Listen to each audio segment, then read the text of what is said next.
once again, I want to thank you. I want to thank you all very much for sitting up with us, being up with us. I know some of you guys have been writing the entire show. Um, and guess what? Awesome news.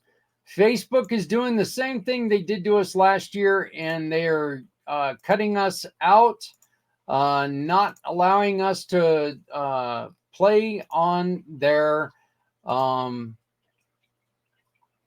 on their systems anymore. So that's not a good thing. Thank you very much, Facebook, for playing this wonderful game you're playing. So leave it up to them to try to screw me up. But you know what? That's fine, because what we'll do is we'll just go in, we'll share the link, and when we go in and share the link, people can see it anyway. So joining me on this hour are really good friend of the program, really good friend of the show. You've seen him on here many, many times, and you guys know my love and my respect for him.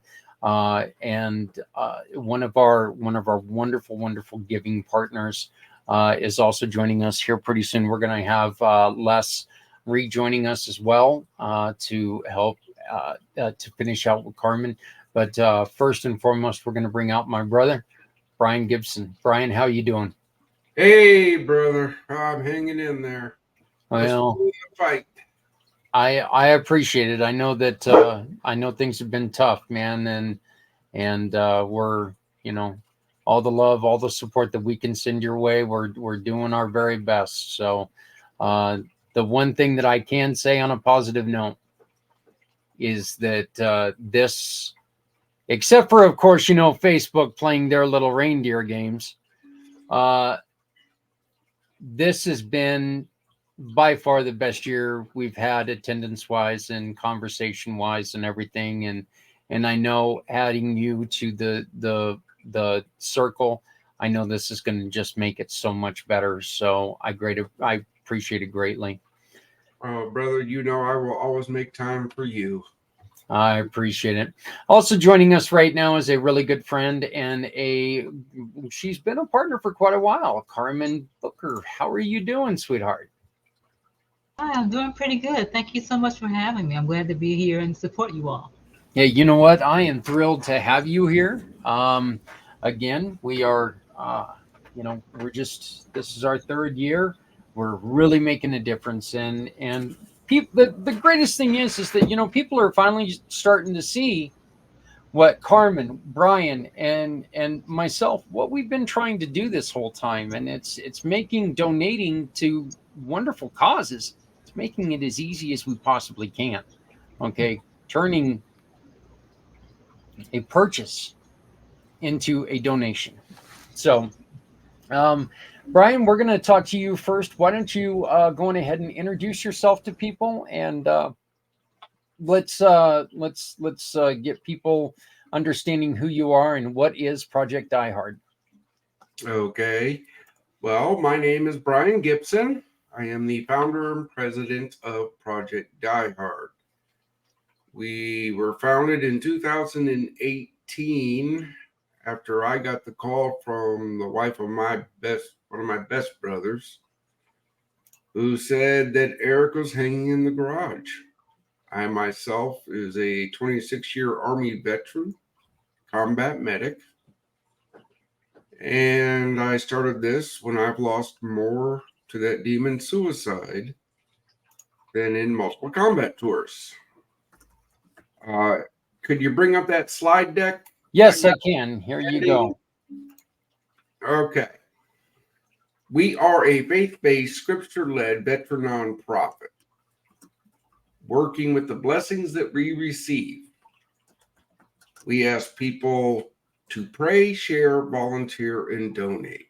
A big thank you goes out, and God bless, to the Community Pay It Forward group. With your blessings in the past year, because I was on last year, so this is my annual update for you guys. This is what was done. Forward Operating Base Rush is open to in-person events. Awesome. So, what does that mean? Contact us if you want to use the facility. and over 400 veterans received fellowship support with a free meal. That's beautiful, man. Yep, that's a couple pictures of what we have up so far. We do invite other ministries and nonprofits to use our facilities at no cost to them to help bring hope to heroes. We are still seeking patrons, ministry partners, resource partners, mission suppliers, facility suppliers, and Club 22 members. You can find us on Facebook, LinkedIn, Instagram, and YouTube. Sharing our mission helps find these great people. Donated in 2020, Forward Operating Base Rush, 20 acres with a 10,000 square foot building, was donated. Named after Sergeant Courtney Rush of the United States Air Force. You can see pictures of where we're sitting and what it needs to be. It will provide 12 single veterans and 2 veterans with their families traditional housing for up to a year, with skill training, counseling, employment, therapies. It's for veteran who wants to better themselves, whether for a day, a weekend, a month, or up to a year, at no cost to the veteran. It is a beacon of hope.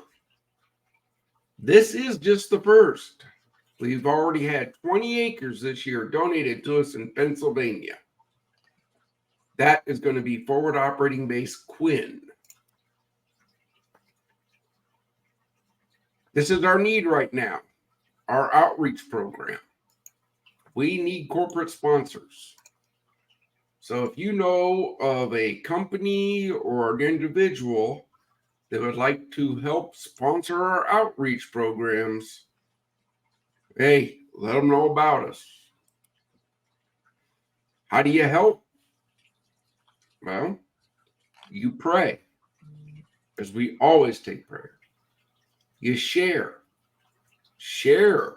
Project Diehard with everybody you know. Volunteer, right? It takes a team to do this. And of course, donate. Become a patron today. You can scan the code, go to the website. Any monthly amount helps. It supports our events and facility. No leader receives a salary in Project Diehard. That's it, brother. You know, Brian, look, from where we were just a couple years ago, where we were a couple weeks ago, my brother, this is such wonderful news because, you know, things are, as you know, as you've said, look, things can, you know, things can be down, but we've just got to keep the faith. We got to keep working at this, you know. We got to continue as a team. That's all there is to it. Say it. Teamwork makes the dream work. There you go. There you go. Waiting for it. So, you know, look, we are working hard and we are working with wonderful people like everyone who's been watching today. And you know what? We have had so many people pop on and they've dedicated that 22 minutes to watching. We've got wonderful people who come on every hour to win that trip to Cancun. We've got, you know, we've just got people who are responding and saying, this is great. These conversations mean a lot. This is what we've been working for, brother. This is, you know, we're getting the message. And most importantly, we're sharing the message. We're sending the message out. We're letting people know we're here. We're trying. Try with us. Yeah, again, that's the whole thing. Like Will Black and that Cancun trip, right? Yeah. Well, we work with him too under the sharing the credit. So a business can reach out to Will, save money on their credit card fees, and support our mission. Wow. Yeah. And it's seriously becoming, look, it's becoming a family. And that's what we've always wanted this to be. We wanted this to be a family. We want to make sure that people go and visit Karmen and understand what she's doing. And she's going to explain, one of her passions has been working with nonprofits for years and years and years, and trying to help people understand nonprofits. Because let's be honest, and Brian, you can attest to this. The formation and all the other stuff that you have to do with a nonprofit, it's enough to drive a man crazy. Oh, yeah. Yeah. Look, folks, if you want to know not how to start a nonprofit, ask me.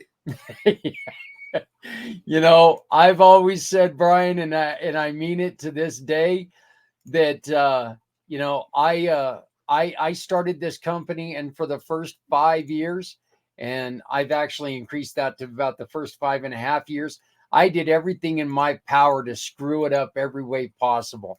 I wanted to find out what wasn't going to work and what was going to work. And you know what? We're now entering into year 6, 7. And guess what? It's starting to come together. It's starting to look like, it's starting to look like we want it to look. So, again, I mean, same with us. We just brought on a brand new ministry partner last week. Okay. Safe Haven Church out of Paducah, Kentucky. This small little church heard about our mission, right? Invited us to a dinner and a service. We started talking, and they go, "We would like to be a ministry partner." Now, what do our ministry partners provide to us? Prayer. They share the mission, and they let their congregations know when we have like volunteer days and all that, so they can come and help. If somebody goes to our Facebook and Facebook, it's not on YouTube yet, but you can see when you go back a couple weeks, our last volunteer day, 4 men from that church came and gave 2 hours. And that room is 90% demolished now, so we can start building it back better. That's teamwork. That is. And look, we just got to keep this up. It's been a lot of hard work. There's been a lot of heartache. There's been a lot of, there's been a lot of sleepless nights. And Karmen, you can attest to this. That's part of a nonprofit world, is it not? Look, you're on mute. Okay. Yes. Yes, Yeah. it is part of the nonprofit world. But you have to be dedicated and committed. And Brian is definitely that.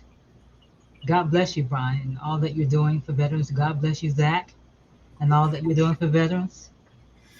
Well, I need to bring up a phone call from last week, and it's kind of bad news, but Yeah. It's got to be talked about. I need as many volunteers as I can get because I'm only one man. Mm-hmm. This phone is a Diehard phone. Last Tuesday, not this last Tuesday, but the last Tuesday, I missed a phone call. Now, I call back every number, don't I, Zach? I call back everybody that calls. And all day Wednesday, I was calling this number going, okay, hey, this is Project Diehard. We missed your call. And in the afternoon, this woman answered. And she goes, I'm the mother. We lost him at 3:03 a.m. Wednesday morning to the demons side.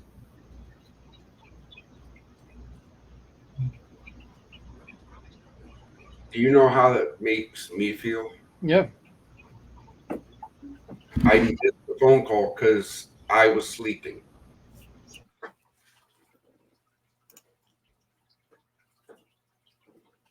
It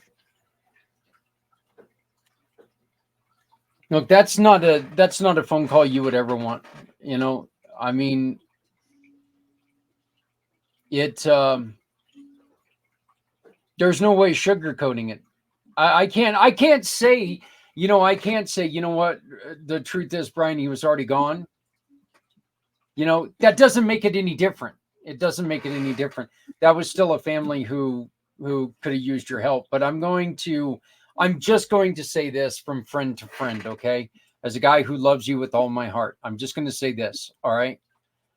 You do everything that you can do, and as much as it pains you right now, you got to sleep, brother. You got to sleep. And unfortunate, I feel for you. I feel your pain. I know how passionate you are on this. But you cannot beat yourself up, brother. I got it. My mind says no problem. You need to sleep. You need to take care of yourself, right? But it's just my heart. Okay. Every week, I get emails and phone calls telling me about this problem. I get phone calls and emails, and I'm on Zoom calls, and I'm on meetings, and everybody asks, well, how do we stop this? If I had that answer, we wouldn't have this problem. Mm-hmm. But I do know that Forward Operating Base Rush, our first facility, works.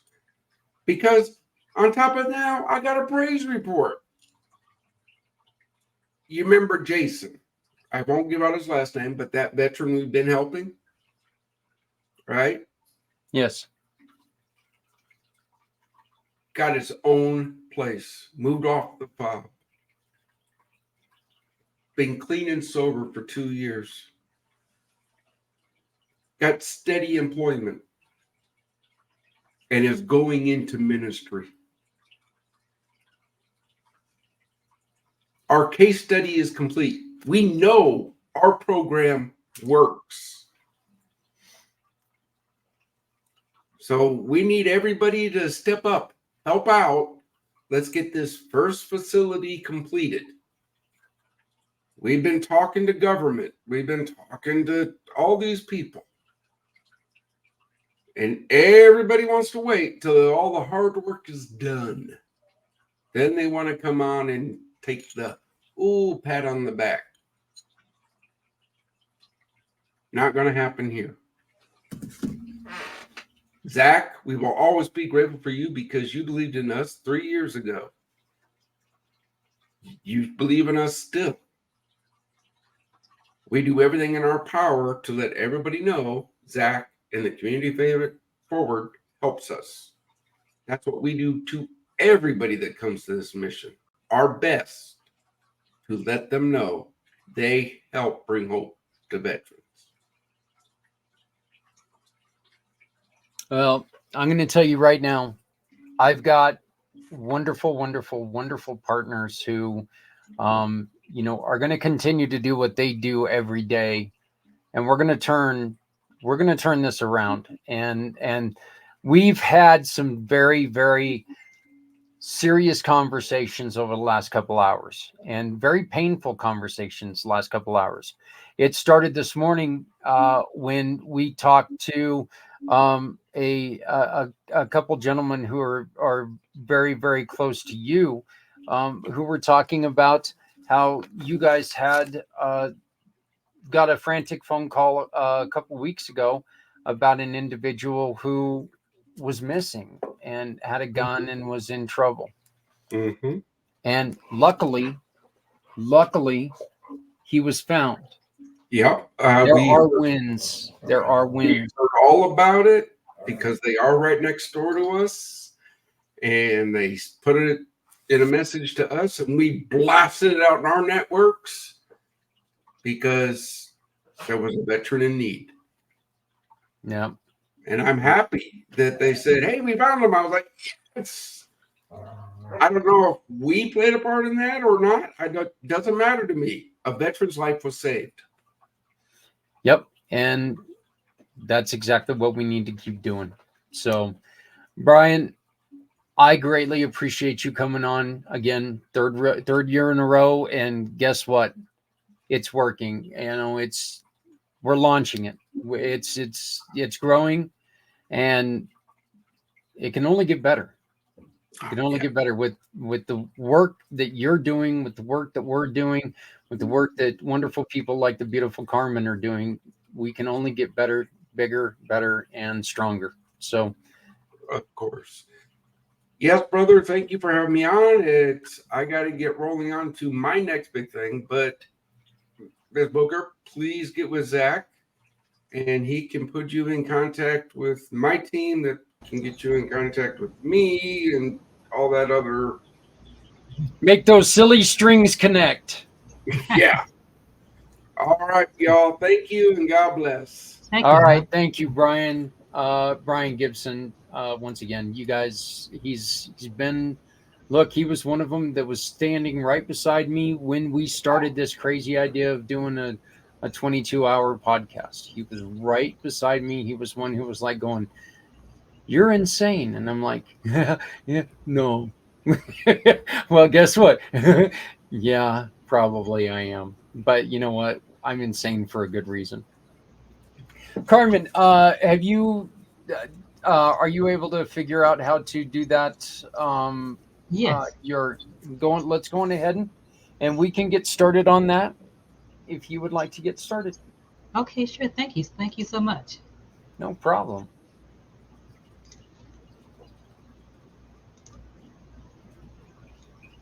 Can you see my screen? No, not yet. You just hit what screen you want to share, and then share screen, and then it should come to me, and I will punch it up on the screen.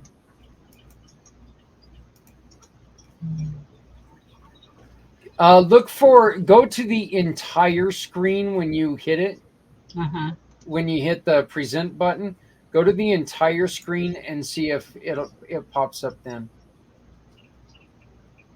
Yeah, I went to entire screen and allow. Okay. There we go.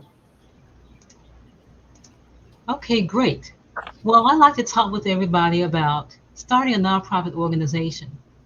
But before you start a nonprofit organization, you need to determine why you want to start it. Do you want to start to help the community, to help transform the lives of individuals, or to achieve a personal goal? And what does tax exempt mean? A lot of people say, well, what does it really mean for a nonprofit organization to be tax exempt? It basically means that a nonprofit organization that applies for a 501c3 or 501c4 tax exempt status is exempt from having to pay federal income taxes. And once they get that federal 501c3 tax exempt status, they can apply for state tax exemption and be exempt from sales taxes when they buy products for the nonprofit organization. And also, if the nonprofit owns real estate, they can apply for real estate tax exemption. What are the advantages of incorporation? You have to have established a nonprofit corporation initially. And that's what I do. I'm going to get to that a little later in my presentation. But the key is when you establish a corporation, it shields you from personal liability. You're not personally liable for the debts of the nonprofit organization, neither is the board of directors or the staff. You have to have a board of directors when you have a nonprofit corporation. And most states require that you have a minimum of 3 people. 3. You can always have more. I recommend that you have about 5 to make sure that you have a quorum.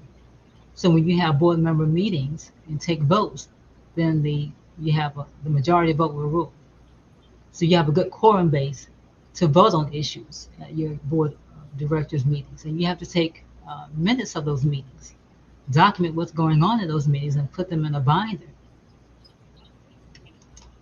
What is the role of the board? The board really is the board of directors are people who make managerial decisions regarding the nonprofit corporation. They help to develop and maintain the organization's mission and plans. They help raise money for the nonprofit. They manage the organization's resources, provide oversight, and determine policies, such as gift acceptance policies, document retention, conflict of interest policies, the whole 9 yards. They really act as ambassadors, representatives of the nonprofit corporation to the community. Who should be on the board? Well, the board should be composed of a diverse group of individuals who are interested in working toward the organization's vision and mission and have the particular skills that will help to contribute to an efficient operating organization. How big should the board be? Well, as I mentioned, you need to have a minimum of 3. And you can have as many as you like, but I would not recommend more than 30 members on the board of directors because it can kind of confuse. It can cause confusion and chaos. What kind of term limit should board members serve? There are really no hard and fast rules, but basically a lot of board of directors hold a 2-year term, then they take a hiatus for 1 year. So that's pretty much the standard, but of course you can make your own limits. How many of you desire to learn how to recruit board members and get committed board members? How to have effective nonprofit board leadership and have efficient board member meetings? Well, I've written a book, and it's called The Nonprofit Board. And it's part of my nonprofit book bundle, which consists of 7 books that deal with board governance, fundraising, how to host successful fundraising events, how to get corporate sponsors for your event, the board chair manual, the ABCs of fundraising, and nonprofit sample templates, because the nonprofit sample templates has templates in it, such as a volunteer application and agreement, sample donor thank you letter, solicitation letter, press release, and a whole lot more. And the book called The Fundraising for Nonprofits has over 15 different fundraising ideas in that one book that you can use and implement on an ongoing basis.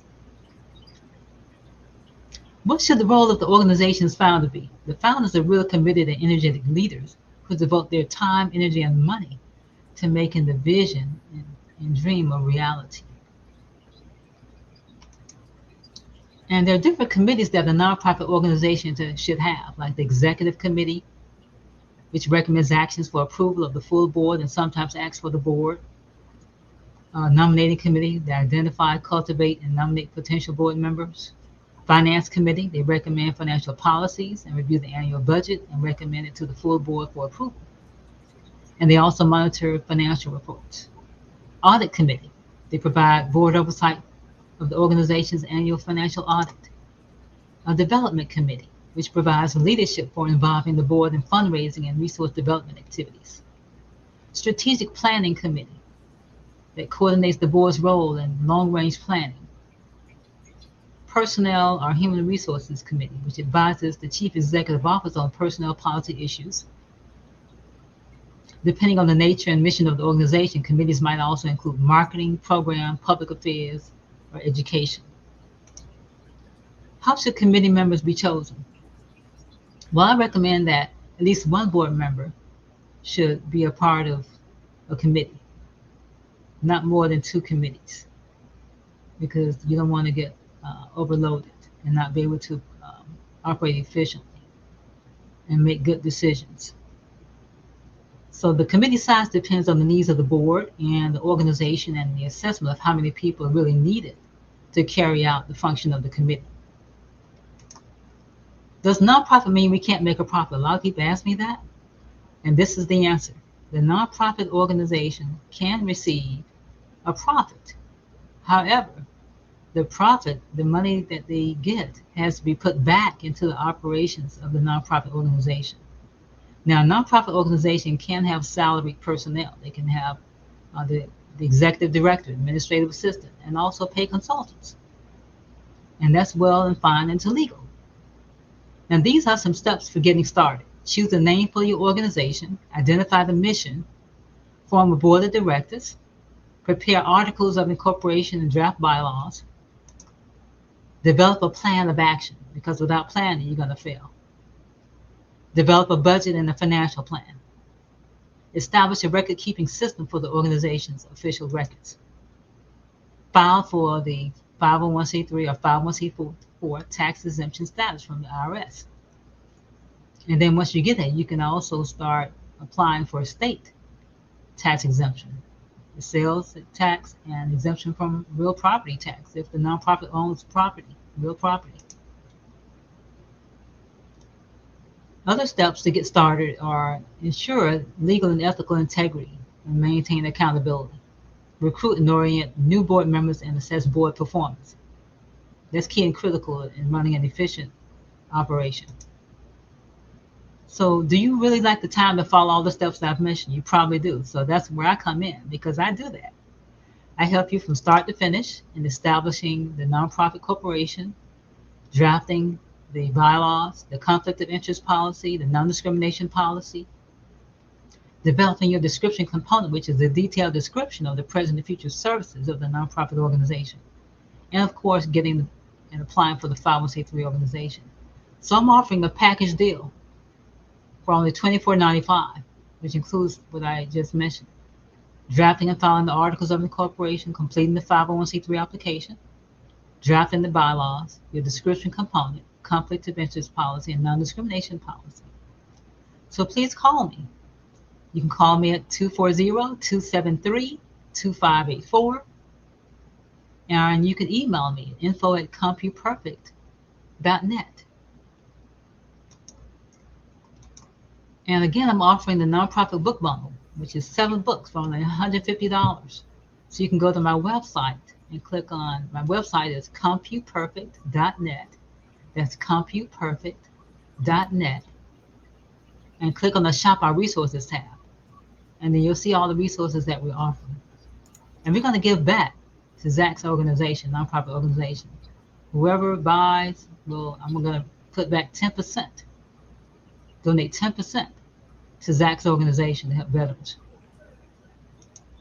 So I thank you so very much, and I look forward to helping you move on the road to nonprofit success. Thank you. That is so great. I love that. And Carmen, I think the one thing that is so important that you said, that so many people they get so tied up in the statement, how do you make a salary? You're a nonprofit. Mm-hmm. And that's not, look, you've got to keep a nonprofit running. If you don't have and I don't want to, I don't want to sound like a jerk here, but if you've got a nonprofit where no one's got a salary, you've got a hobby. You don't have a nonprofit. You need somebody to be there to nurture it, to love it, to take care of it, right? Well, you can still have a nonprofit organization and use volunteers. People are still doing that today because they may not have the financial backing to pay salaries to people at the present time, but in the very near future they can. So it's still a good nonprofit organization, so long as you have good volunteers that are committed to fulfilling the mission and vision of the nonprofit organization and supporting it. Yeah, and there's so many different things, so many misnomers, and so many, like I said, there's so many different things that people just get really confused about the whole process. And I appreciate you coming on and letting us know what it's all about. You are doing some work with Les. You want to talk about that? Well, I'm going to let Les talk about that. I'm going to let Les talk about that. Yes. Okay. Yeah. He joined us. He was with us on the last hour. So we will. And I know that he is working with you and to get a nonprofit set up. And once you get that nonprofit set up, it can benefit you with all the work that he's doing as well. Yeah, but I have book resources that people need to get so they can understand Absolutely. what about board governance, how to get committed board members, how to keep them, how to develop a fundraising plan, get corporate sponsors for your fundraising events, and the like. So they need to get that 7-book bundle for only $150. Well, that sounds absolutely perfect. It really does. Carmen, once again, your website is compuperfect.net. Yes, sir. So, and you can always find that on communitypayitforward.us. All you got to do is go in and type in Carmen, and it's going to pop up. Type in Karmen in the search bar, and your page is going to pop up. It's going to say Compu Perfect, and it's beautiful, and it shows your smiling face, and Thank you. you can contact her from there. So, Karmen, I want to thank you so very much for joining us today. Thank you. Thank you for your support, and thank you for all the great information you just gave us. Thank you so much, and God bless you. Okay. All right. Well, thank you, my dear. You have a great day. You too. Bye bye. All right. Goodbye. Nonprofits are not, they're not an easy look. It's not an easy thing to do. It's really not.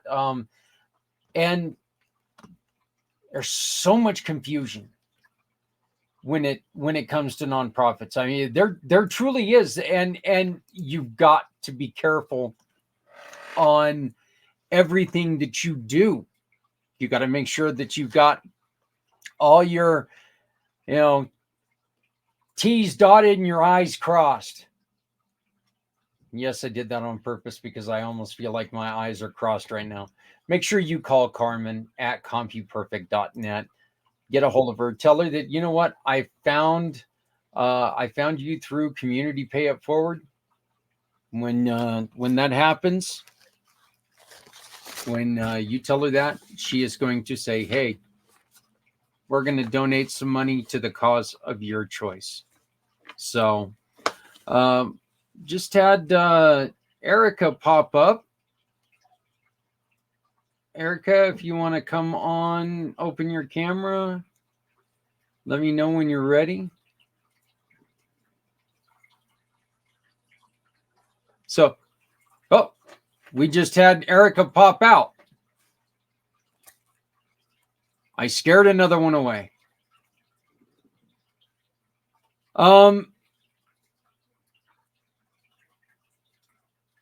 We were supposed to, and I wanted to bring this up. We were supposed to have a wonderful lady that I talked to the other day, someone who's a new mission partner in the family, in our family, the Community Pay It Forward family, Carla Lemon. And unfortunately, yesterday she lost a family member, and so she had to cancel. Please make sure that you check on your loved ones every day, and you show them the love and care that they deserve. So, with that being said, we are going to show the episode with Stephanie Simoes, the goddess of the grape, with One Hope Wine. This is our One Hope Wine segment, talking about the great organizations that we've been talking about all day. So here is Stephanie Simoes with the Goddess of the Grape. We'll be right back after this recording. And when that happens, we're going to have Kim Mosely, Susan Ahearn, and Ryan begin.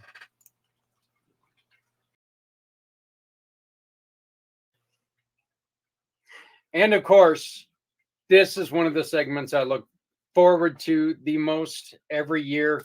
One of my greatest friends, greatest cohorts, and accomplices even, I would say, Stephanie. We've worked a lot together the last 2 years, and we really started getting together right around the first show, the first 22-hour podcast, and then we started our program shortly after, with our dear friend Dennis Schroeder as our very first guest. So, oh no, he was our very first guest on Footprints. See, I'm losing my mind here. Our first guest was we had John, Brian and Bart. Was it Brian and Bart? Okay. Yep. Yeah. There you go. I know they were very early on. Yeah. I was thinking it was either John Vogels and JR or Brian and Bart. Those were our first 2 shows. So, but I mean, just huge stalwarts in everything that we do.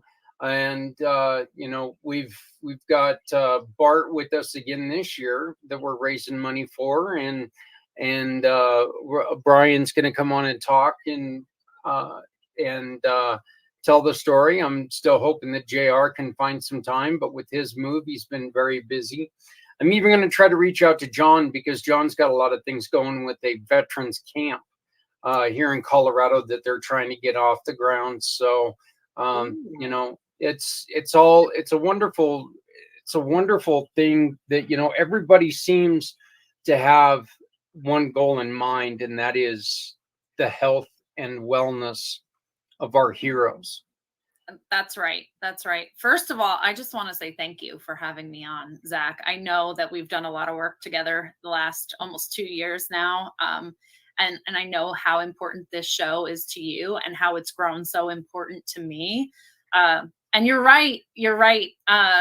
Everyone has a similar goal in mind, and they're kind of going at it in a different way, but it's so cool to see the progress and the growth and the projects that are being introduced and the things that are growing and doing well. And like, heck, look at you and everything you're doing with your shows. They're growing and moving up on and upward too. So it's just so exciting. And so I'm just so happy to be like this much of a part of it. Well, you know what? You're more than this much a part of it. You're a huge part of everything that we got going on. And by the way, I need to get a hold of your internet provider when you get there, so I can call them and tell them, hey, get your stuff together. We got to get Stephanie back in the loop. Steph, I want to start out with some of the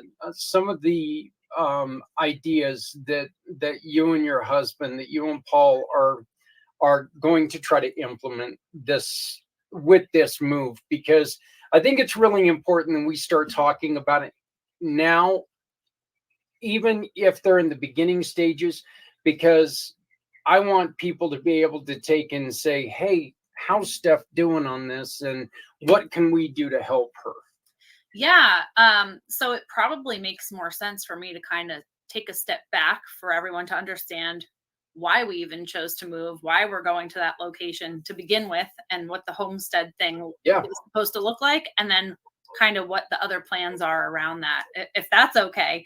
Absolutely. Yeah. So my husband and I have wanted more space for a long time. And so we moved up to Pennsylvania with the intent to move eventually a little further north, to have more farm space.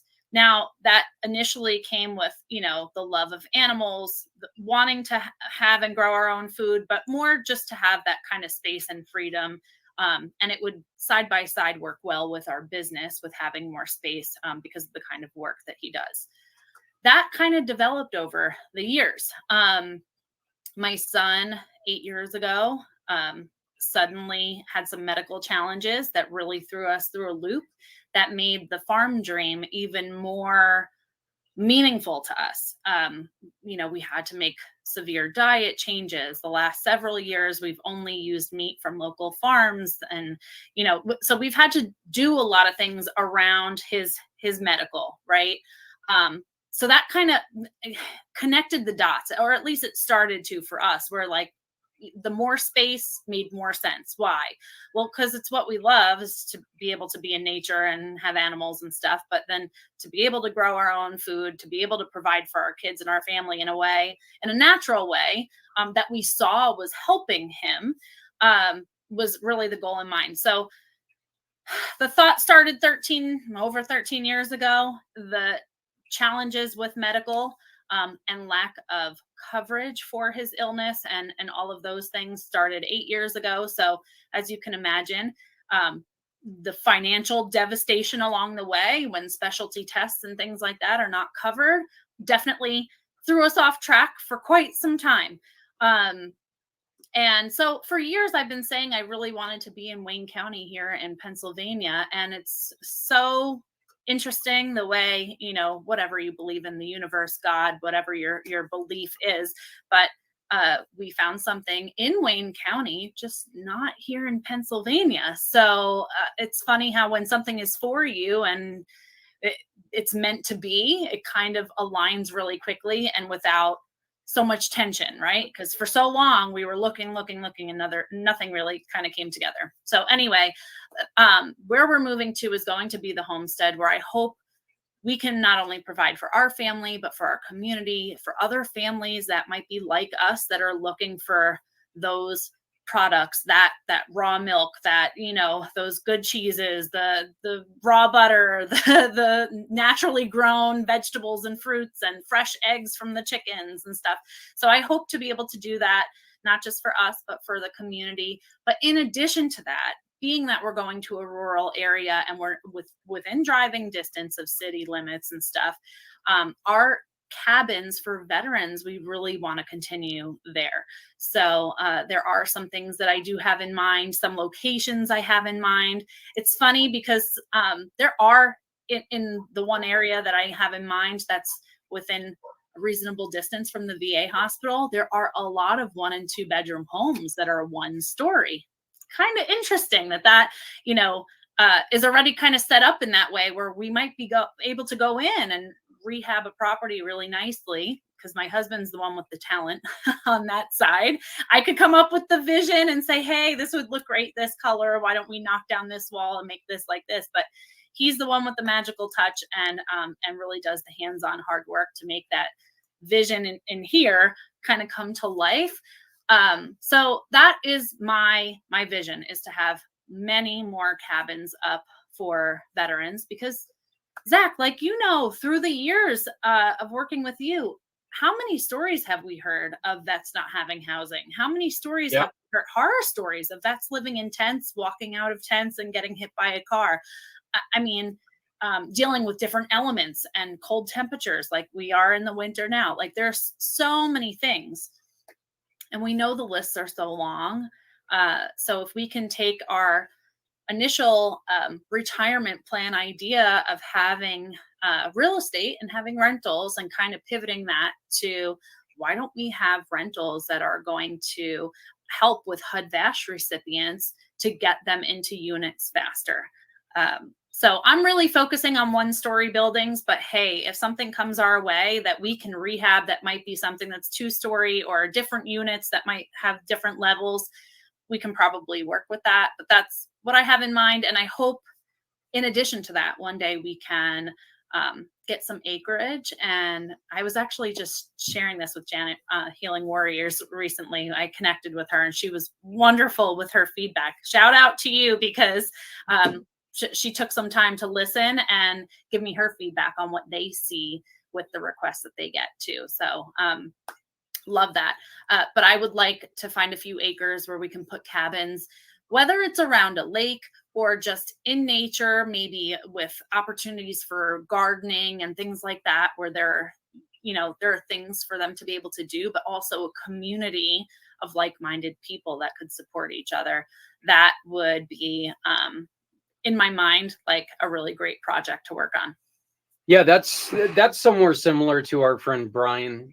You know what Brian's doing, except for he's got a one building with separate rooms for, families and the veterans, but then you've got to where people can take and have their time to go out and fish at a pond and just relax and let their mind relax and slow down a little bit, or have together lessons out there, or whatever it is that, there's so many different ways that we can go about healing people. And Steph, I think one of the most important things you and I have done together is we've been able to introduce so many different concepts. Right. And I know a great friend who is joining us today, Sarah Kuoku. Yeah. You opened up a new avenue, and she's talking about she's talking about pandas at other networking events now, and informing people about pandas, because you two were able to take and come together and bring things together and make that ability to teach, right, because you spoke. And it's so, look, we've done a lot of good things together. That's the best way to put it. But now you're working with Janet. She is one of the smartest people I know when it comes to nonprofits. I'm telling, she is just so beautiful. Well, Sarah is wonderful. And I think we have Yes. a very similar approach to health in general, where we understand each other, right? Where some people might go, no, I'm good with the grocery store stuff, and that's fine. And that's fine if that works for you. I just found that being able to control at least that aspect for my kids while we were going through something eliminated some things that could go wrong, right? Or make things worse for us. So we saw improvements in doing those things. And I'd like to be able to continue to share that, just like Sarah is continuing to share that certain vitamins are helping with certain genetics, which is incredible.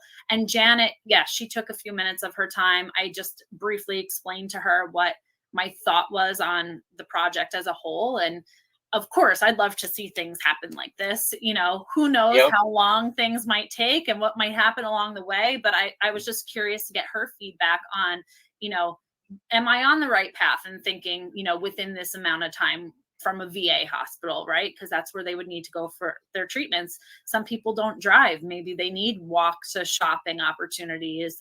So maybe having some areas like that. She brought up some really great tips, you know, with hallways and aisleways in the home, making sure that there's nothing sticking out and that it's wide enough for a wheelchair, things like that. And just really like enlightening me on what projects and modifications they have to go in and help veterans with through their services. So that helps me, you know, on the back end when we have a clean slate and we can do anything, making it work right from step one instead of having to modify later. So anyway, Janet, thank you so much for doing that. Yeah, and again, I appreciate what we've done, because the fact we've created this database of people that, you know, we're all on the same page, where, you know, some may see us as, you know, as somebody who's competing. There's none of us who are competing, because the truth is, you know what, as much as we would like to save every life today, our goal is to save that one, because Right. if we can save one life today, we know we can save two tomorrow, and continue to go with that. But we need to save that first one to build upon success.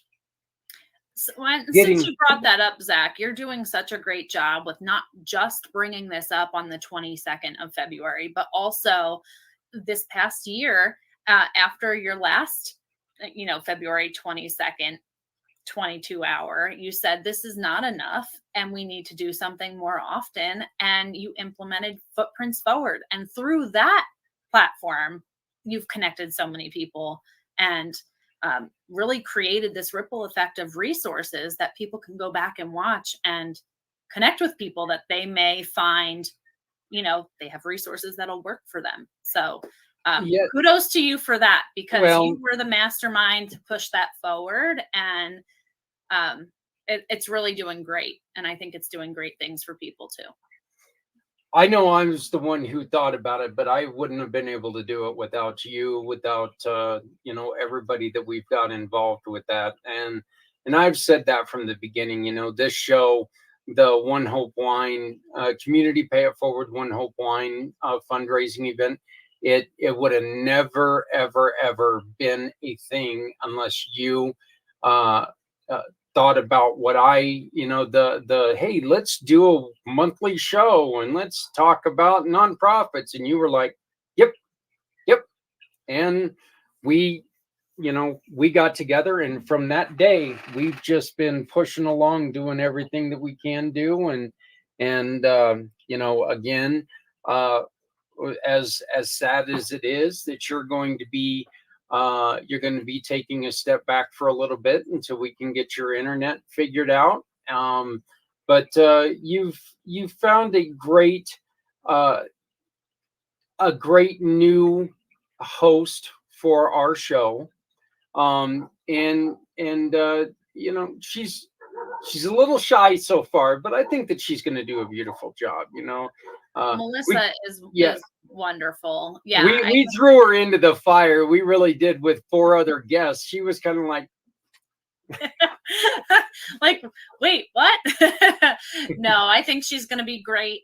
You know, just like when we started, we had to take some time to get into the right flow of things, but she's going to be wonderful. You know, she's got a big heart. She really wants to do good for nonprofit organizations also. So I think from that standpoint, we're all on the same page, and she'll be a great resource if anybody needs recommendations, you know, with the monthly show and direction for wine, because her nickname is Melly Winehouse. So yeah, yep. So anytime anybody has any questions for you, they can still reach out to you, even though you're going to be stepping away. And one of the things that you're offering is you're offering people a chance to watch the progress of everything that you guys are doing.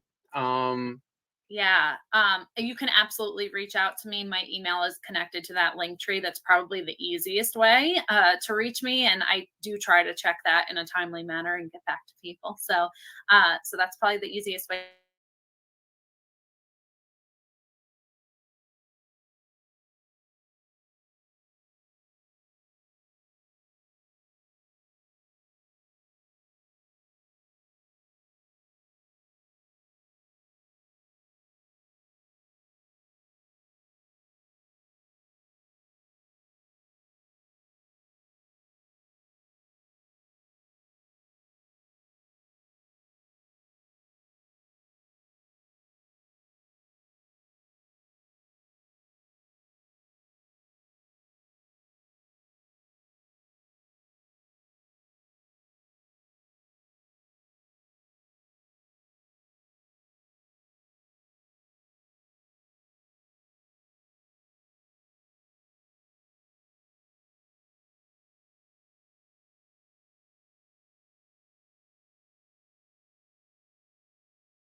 Okay, so I am very, very sorry about this. Once again, we lost all internet.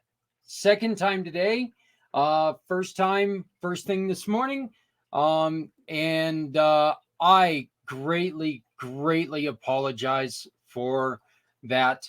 Look, thing is, we're not going to be able to finish the interview with Stephanie right now. What I'm going to do is I'm going to go on ahead and play that interview right after the conclusion of the 22-hour podcast. And there's such good information in there, and you can help these organizations by simply purchasing wine. But of course, you know what they say, that when it rains, well, Comcast is probably somewhere near and screwing stuff up. Isn't that what they say? It's what they're saying in my mind. So I'm going to bring on a dear friend right now. While we are waiting for our other guests, there was a slight delay in everything that we were doing, but Miss Diamond Drip has joined us. Diamond, how are you doing? I am fantastic, Zach. That was more abrupt than I thought it was going to be. Yeah. Well, like I said, we kind of disappeared off the face of the earth there for a minute. I'm sitting here and saying words that I'm glad you guys couldn't hear because, like I said, the morning started with me on the cell phone, broadcasting from the cell phone for an hour and a half as they were trying to do updates. And so Mr. Goodnight, one of our very first people, it's been going around all day, all around the country, major internet interruptions, including cellular. You know what? I'm going to play the politician, and I'm just going to say that people are just trying to hold me down. They don't want me to talk. They're against me and everything we're trying to do together. Yeah. Conspiracy theory. Don't I look tough?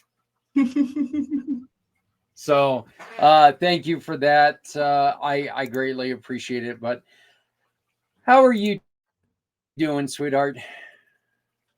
Yeah, I got caught in some of the rain. I didn't lose service, thankfully. But yeah, it's been a great day. I had an in-person meeting today, which, as we know, in this digital space, we don't have too many of those with the, efficiency of Zoom. But it was really cool. It ended up going a little bit longer, but I think it's gonna go in some good places.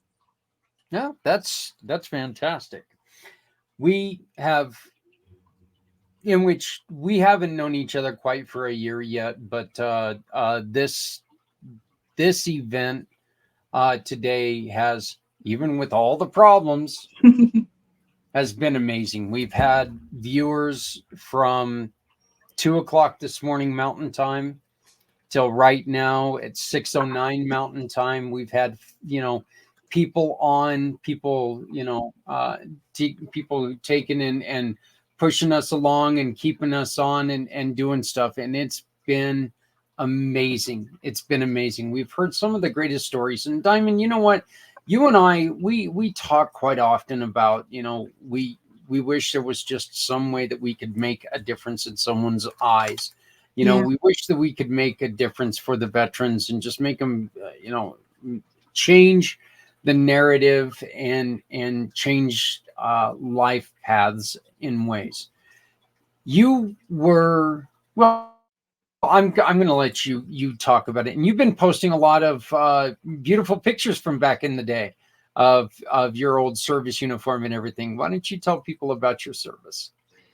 Yeah, it's crazy. I wasn't actually expecting that post to do as well as it did, but it just goes to show you the level of appreciation and respect that we have for people who serve, which is really, really nice. Even if they didn't, read the comments and they thought that I was enlisting instead of reflecting on reasons why I went in, but it's neither here nor there, just the appreciation and the love. My experience in the military, due to my depression, wasn't very long, but it did teach and reinforce a lot of principles and discipline that I think goes on to help in so many different areas. Many of the people who actually commented on that post talked about just years and years of service and how their experiences have helped shape them and mold them into these, upright, upstanding individuals. Like there were a few guys who were like, I was basically a knucklehead before I went in, and now, I'm a respectable young lad. So it's really cool to see the power of, what service, of giving your life to service can do. It was an honor for me, and it's still one of those things that,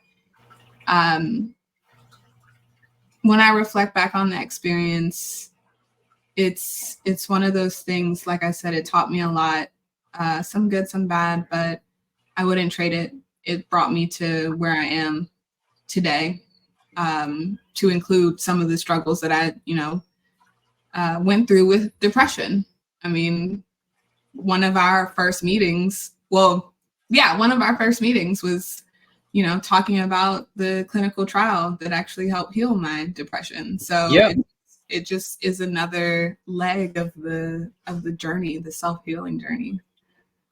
Yeah, I remember the first time I met you, it was at a networking thing, and you had talked about your journey with depression, and we were building footprints. And we, when I heard you say that, our goal was bring on people who have had different, different avenues of depression, different, just different ways of communicating and building strength, rebuilding character, rebuilding themselves. And yeah, it was really interesting hearing from your perspective on the clinical trial that you tried and what it's led to.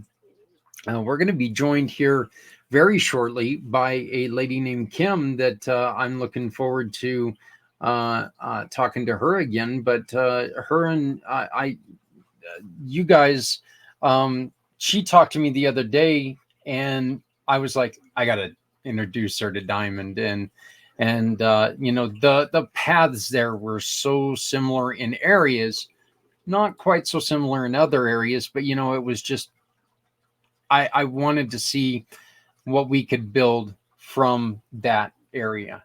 Can you tell us a little bit more about your trial, your trials with this? Yeah.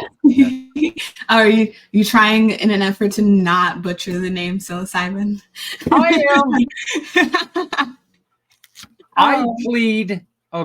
I plead 16 hours. Yeah, I respect that. Yeah, so my journey into discovering that trial began long before I had watched the Red Table Talk, but that was really the catalyst moment. I work out with my daughter's father on a frequent basis, and he always does the treadmill and runs, and I don't like running. I never liked running. I didn't like it in the Air Force. As a matter of fact, as many times as I could be sick with like a sinus infection, it was just like welcome, because it just meant that I didn't have to run. But I like the arc trainer, which is like a combination of the elliptical and the treadmill. And so I like to keep my mind active so that I don't think about the fact that I'm working out. I was watching this Red Table Talk with Jada Pinkett Smith and Michael Pollan, who is the author of How to Change Your Mind, What the Science of Psychedelics Teaches Us About. It's a very long title, but most people know it as How to Change Your Mind. And there was this critical point where the mom asked about, why don't we see more African-American faces talking about, the benefits of this, what is science is proving to be like a miracle drug. And one of the things that Michael was saying was that, you know, or some of the reasons that came out of that discussion, it wasn't just Michael, it was like the whole table, but it was, you know, people don't see, you know, the same faces. Like there are certain things like a comfortability that comes with releasing yourself into the subconscious in that way that unfortunately marginalized people, we don't have that luxury all the time to just, you know, release and let go in that way. So that was a reason. Another reason was not seeing, you know, faces talking about the benefits of what it's done for them. And there was a discussion about it, you know, being like a hippie drug, especially with like when you think of Woodstock and Nixon's war on drugs. But that was really something that took the conversation in a turn, and they started to talk about these programs where people could actually become guides, and be that face of diversity in this new and emerging space. They also talked about clinical trials. At the time, I thought that being a guide, because you know me, I love helping. So I was like, I want to be a guide. But as I did the research on the programs, it was like no guarantee of clients, of income, of any way to pay back this investment. And so I did a clinicaltrials.gov search for my exact diagnosis, which is bipolar 2. And I was one of the last participants to get in. And of course, now with the work that I'm doing with human design, gene keys, and the spiritual piece, I know that there are no coincidences. That was very much something that was supposed to happen. And the trial really gave structure to some of the misconceptions that people have when it comes to magic mushroom psilocybin. They're used, psilocybin is the active component in magic mushrooms. And that trial, I always say it healed my depression in a way that I had been struggling to for a really long time. Like there were times where I would just lay on the floor, just looking at a spot on the couch or something, because I just physically didn't have the energy to move. I was just, this dark cloud of depression was just hanging over me in such a way that it felt good to just do nothing. And I was really hard on myself. And that contributed to the depression. Like I have to-do lists now. They're nowhere near as type A as they used to be, but I would be really hard on myself when I didn't, you know, get things done. And I'm an entrepreneur. When I put something on my to-do list, the only person half the time who doesn't know that it got done is me. And I'm putting all this pressure on myself. Like I've just promised, you know, thousands of people, you know, that I was going to do something. And the trial gave me the gift of self-compassion and self-forgiveness. And yeah. And let me ask you a question, and we're going to bring in our friend Kim Mosely. Hey, Kim, how you doing, sweetie? Hi. Hi, how you doing? I'm blessed and highly favored. How are you? Doing great. Diamond, you mentioned something that, and I'm going to tread very lightly here, but it's a question that I wonder. You made mention that why are there more faces like yours that aren't coming out as an advocate? And Kim, I'm really interested in your question here too. Is it racial? Could it be racial? If somebody sees somebody with black or brown skin, they're going to sit there and go, "Oh, a drug addict." They don't not their first thought is not going to be healing. It's going to be something about addict. You know, I literally just went through this with a friend of mine, got stuck on the side of the road for 15 minutes, was asking people at the gas station nearby if anybody could give him a jump. And he was racially profiled. He was seen as a drug addict. as a bum, as Mr. Nobody, because he has tattoos on his face. No one wanted to help him because they thought he was dangerous or whatever the case may be. And it grinded my gears. After hearing that story, it was just absolutely crazy. Now, in regards to racially profiled, absolutely. When it comes to mental health, when it comes to advocating for ourselves as a whole, we've always been seen, minorities as undereducated, as not equally, how do I say, brought up. Our upbringings are very different. And our spirituality as a whole has been muted throughout history. It's been stomped on, distorted for a very, very long time. So our own personal beliefs have been silenced. So when it comes to mental health, who really wants to hear how we feel about that subject? That's the question. Not a lot of people want to hear it from us directly because they just think, oh, whoa, me, we're just playing victim. And that is truly messed up. It's ridiculous. It's abhorrent, and it shouldn't happen. And I've gotten racially profiled when I first moved here. Yeah. I had ice called out. We're also going to have Erika Classen joining us. How are you doing? How you doing? Hi, how are you? Doing good. So we've got 2 more people as soon as, or 3 more people on as soon as everyone's ready.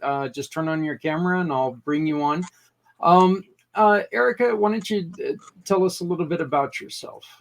I'm Kim Mosely's sister. I'm one of her oldest sisters. And I can relate to what she's saying, what you guys are saying about, being racially profiled when it comes to mental health, because of course in our community, Black, Hispanics community, darker skin community, therapy and mental health is something that you don't have, basically they tell you suck it up. It's life. Keep it pushing. You're not allowed to have a mental outbreak. You're not allowed to seek help. So it creates a barrier within that aspect of a human, a general human who's really going through something mental, whether it's bipolar, PTSD, any type, needing someone to talk to, where we boil everything, we keep everything inside, and we are afraid to go speak to someone, we are afraid to go get the help that we need, is once because that's how we was raised, but also because when you do go look for the help, you get racially profiled. You get, basically they see you as, you're just here for the drugs, you just here for to get high, you just here looking for a letter, a free ride so you can go collect government assistance and not work. You want to be, it's something that we need to bring awareness to, that it's okay to go get help. It's okay to ask for help. It's okay to advocate for your own community, for your own skin color, to let them know that it is okay to have mental, a mental disability. It's okay for you to feel overwhelmed and feel like depression is real. I experienced it myself. I've been battling depression for many years, and I go to therapy. I take my medication. I'm a single mom of 3. Of course, life happens, and not all of us are born with a silver spoon in our mouth. So it gets hard, but it's okay to ask for help. It's okay to advocate and speak and say, hey, you know what? Don't let no one's negative comment, steer you from getting your mental right. Yeah, Diamond, what's your thought on that?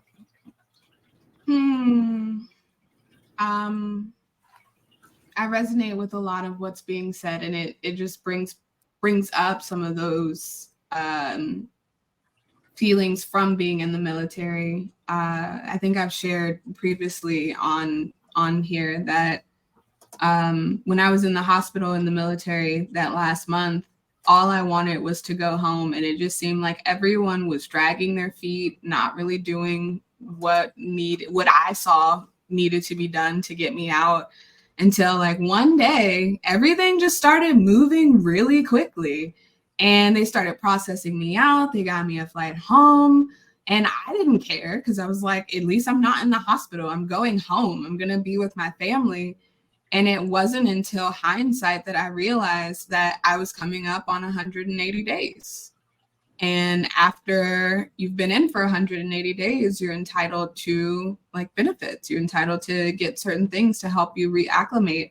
And when I realized that I was processed really quickly because I was reaching that, and someone posed this question of like, do you think that if you weren't, they would have, you know, processed you out as quickly? Do you think they would have let you stay in and just, you know, accidentally go? I was like, you know what? At this juncture in my life, I don't want to think about that, because that was 2014. So literally like 10 years later now. And I was just like, I have just chosen to accept that that was a part of my path. I don't want to go back and introduce these new stories that will somehow tint, but everything that has been said by Erika, especially, like, it's true, you know? And it's really sad, and it's really unfortunate. And even as Kim was saying, they want to hear about the experience, but not all the time from us. It's pure insanity, and it's something that you know, and I know this is coming from me, and I don't know what clout that brings at all, but I get so angry whenever we start talking about, you know, somebody getting something that another person doesn't do, you know, that doesn't get, or something that happens, or there's this group that does this, there's this bullshit. Every race, every creed, every sex, every whatever you want to call it, there are good, there are bad. Everyone has the right to not be all right, and need and want the type of help they can seek, that they can find. And there shouldn't be any stigma attached to it. You know, we had a conversation earlier today, Diamond, and you know, of course, I was thinking of you and Kim because of our conversations before, where, you know, there are a couple gentlemen that are here in Colorado that are trying to, due to some of the restrictions with some of the psychedelics, they're trying to start a church type thing for healing.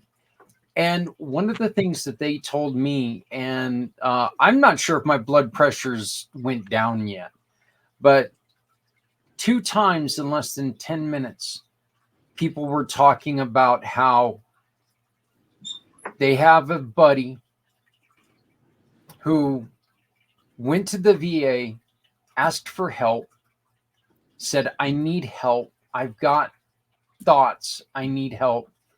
And they told 2 gentlemen, okay, you're on the list. The waiting list is 6 months. And one of the guys turned around and he said, I've got a gun in my mouth. And they said, oh, okay, so you're a serious case. 6 weeks. I don't know a whole hell of a lot. And like I said, this is only half a joke. I haven't shot a lot of guns in my day, but I think it takes less time than 6 weeks from a bullet to leave a chamber to go through somebody's skull. I second that. When I had first gotten out of the military, my sister vouched for me. I was very suicidal, and I struggled. I absolutely struggled with the adjustment after leaving the military, because that's all I knew at that point. I was 17 when I joined, and I was 19 when I got out. That's all I knew. That's all I knew. And the only reason why I got out was because of a military sexual trauma case that I had to deal with years later. So I totally understand it. I had to wait while I was in basic training until I was bleeding through my pants, passed out, lumped over a tree, um, and a bent over tree, excuse me. And I remember saying to God, I want to go home. And I didn't even have a home to go to. And I didn't care. I just wanted to get out. I knew home was on the other side of the base, on the outside of the gates and everything. I knew that staying there at that time was detrimental not only to my mental health, but my physical as well. And Mhm. when I got in the military, I had to battle for years with my health because it deteriorated because they never listened to me. One, as a female, that's a double whammy. To be a female and to be of color, that is a double whammy in the military as a whole. So you have two things that are not going well for you. Your skin color, you're gonna get passed up for jobs, and you're gonna get passed up for rank, and you're gonna get passed up for things that you know damn well you can do right, and even better than most, and you'll still get passed up. And healthcare can go out the window because if your skin isn't light, you're not the right candidate for the hospital. You don't matter. And it's sad because that goes on in the military too. I experienced that being a female. I experienced that being of color. I experienced that just because of my rank. I had mosquito wings. Um, I do. I'm currently now living in Rochester, New York, and I do community outreach. I go out feed the homeless, and the amount of veterans that are in the streets here. We have a place called Tent City. No help, no resources. They treat them as, you just an alcoholic, you're just a drug addict who live in the street. But when you take the time to go out there and have a conversation with each individual, you will get to know that the person, they're drinking their pain away. They're drinking because they have no help. They're drinking because their family sign up to be the caregiver and are taking their benefits and kick them in the streets.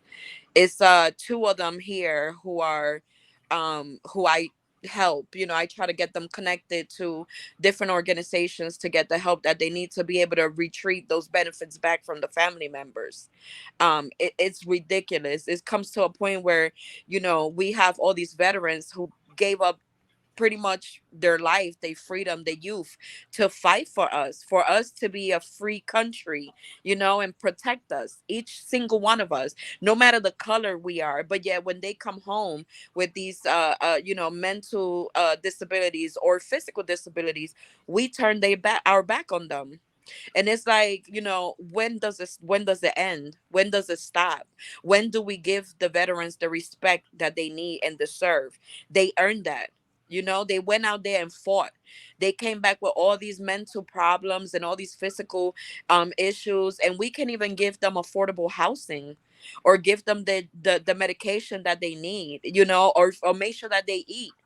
I don't have no help. I don't have a non-profit organization. Everything I do it out of my kindness of my heart, because my sister's a veteran.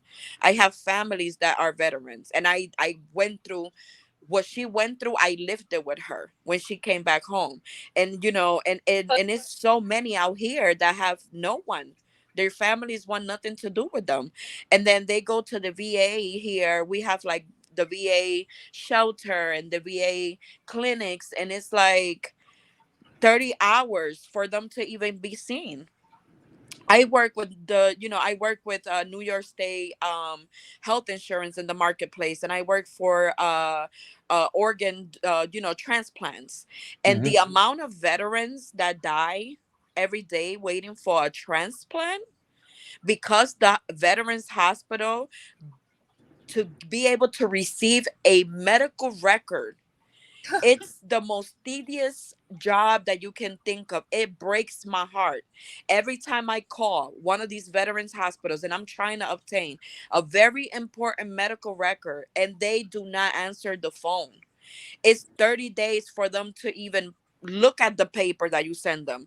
It takes another, 60 days for them to process it. It takes another 30 days for them to send it out. And half the times, we don't even receive the medical record. And this one veteran that was already online waiting for that transplant dies because of the, and it baffles me and it gets me angry because I have so many family members that fought and are still active in the military, and I can only imagine what is waiting for them when they come back home. Is this the care that our veterans deserve? It shouldn't be. And I remember calling you every freaking time that I had a suicidal ideation. Yeah, it Call, plenty call, times. and you told me to call them, right? And I would have them on three-way with you, and they would specifically tell me, "Ma'am, you only have ideations. You're not a threat to yourself or anyone." Yeah, And I'm sitting there going around the hell loop in my head, thinking, "How can I kill myself? How can I end this? How can I get? How can I just go a fucking way? How?" And I can't. I can't until I call you and I talk to you, and then you break it down with me and you tell me, "Sis, you don't want to die. You just want your problems to. It's okay. You got family. Come over here. Come over here. Spend some time with me and the kids. Come on. it's Come over." so many suicidal veterans here in Rochester, New York, and then I was born and raised in New York City, so just from different cities, coming from a big city like New York City, doing the outreach work that I do, and then coming here, it's like, when does it end? When do we give that priority to everyone, but specifically our veterans? Our veterans are being forgotten, and it's not fair. Yeah. It's time for someone to stand up and fight and get these veterans the help that they need. Well, one of our definite goals is to have more people, Erica, like you, with your sister, have somebody who can, step in at that time, step in and confidently say, "Hey, not yet. Yeah. Slow down. Let's talk about this." I'm gonna bring in a dear friend of ours, a dear friend of mine, Susan Ahearn, to this conversation. Susan, how are you doing, sweetheart? Sorry, I do this every time. That's quite all right. Susan has law enforcement background, and she was also injured in when she was in law enforcement, and so it where the similarities are there. There's also a little bit of a difference, but I mean the thing is, let me ask you, Susan, when you went to go and try to get assistance after you were injured, I see. I don't even have to finish answering the question. This is what scares the hell out of me. Yeah. I don't even have to answer the question before. You need to throw Yeah, it away and get a new one. yeah. So, but what was your experience? What did they say? What was the reaction? Um, I had to I had to prove that I was injured, which was crazy. You really have to prove. And then after several doctors and surgeries, then you have to prove that you're not faking it, or you like I didn't get the understanding that, like, their concept or grasp of why I have to prove that I got run over by a car. Like, how do I, other than, it just didn't make any sense. And it still doesn't. 20 years later, I'm still advocating for my wellness. And you need an advocate. You need somebody. You need someone in your corner that you can trust, that keeps the wolves at bay and lets you focus on healing and not fighting for it. You can't fight and heal at the same time. And that's huge. Yeah, fighting anything while you're fighting with yourself.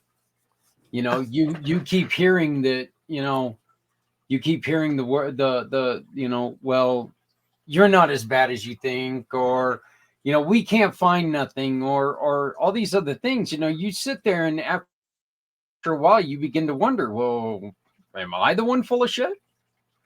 Am I the one who doesn't understand what's going on?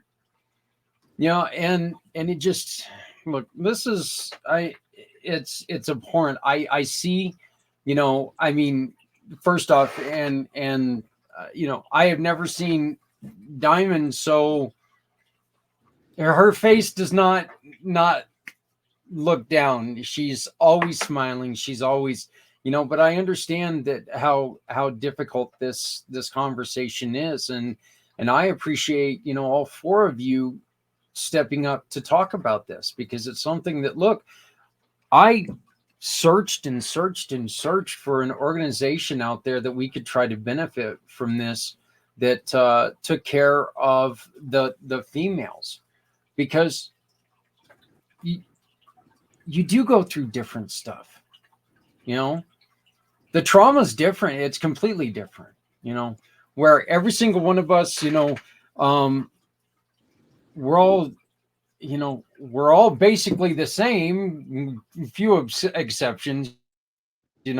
I weigh more than all four of you put together, but,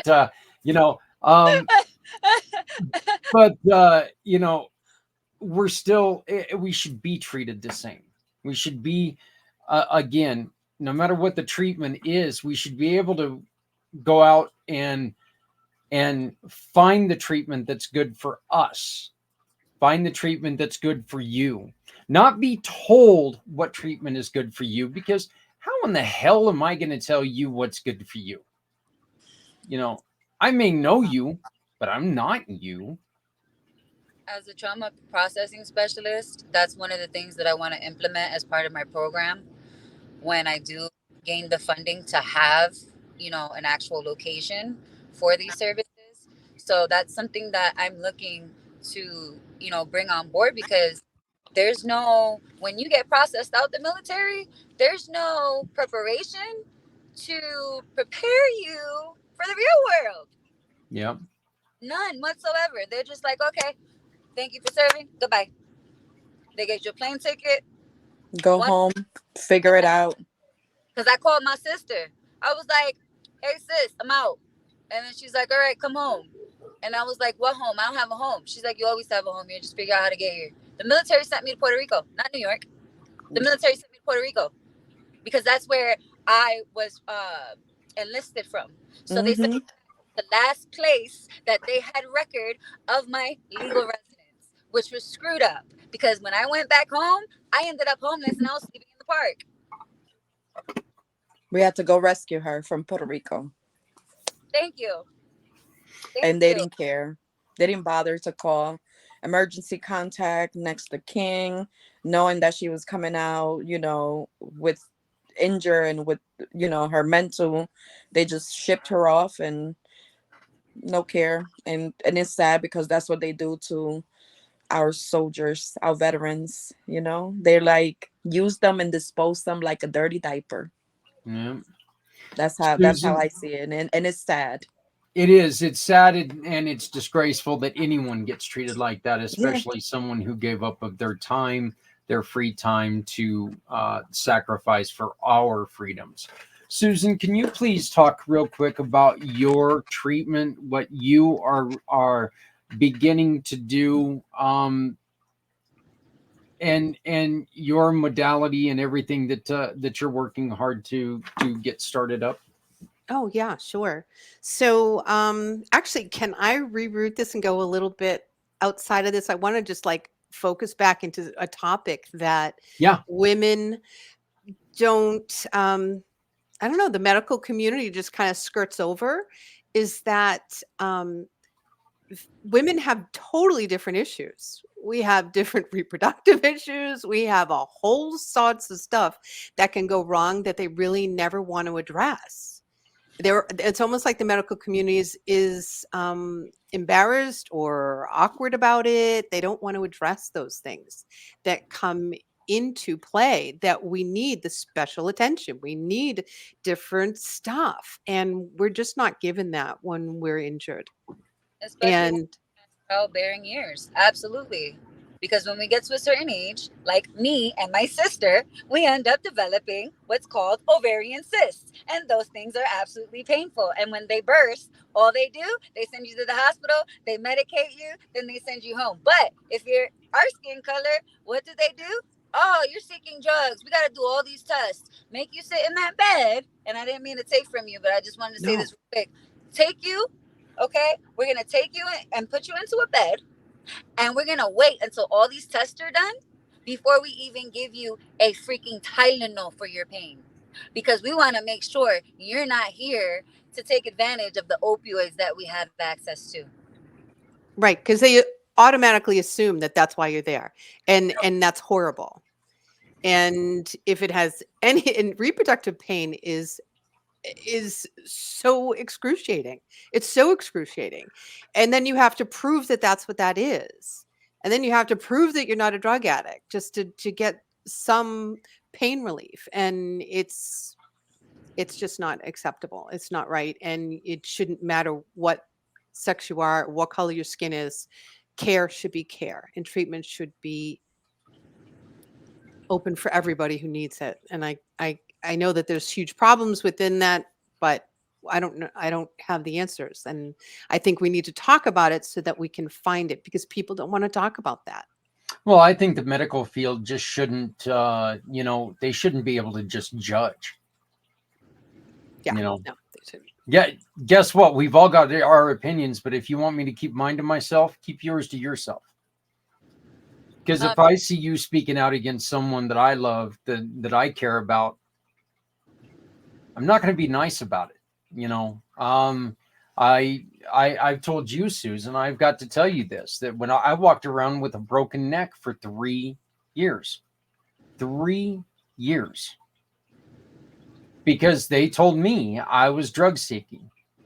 Now, of course, at that point in time, I looked a little bit different than I do now. I had a lot of leather on, and I was the biker, prototypical biker, but still. They told me that exactly what they said to you, Kim, is that I was there drug seeking. And it's like, fine. And I literally looked at him and I said, fine, send me to your effing drug doctor. Get me high. That way I don't feel the pain anymore in your mind.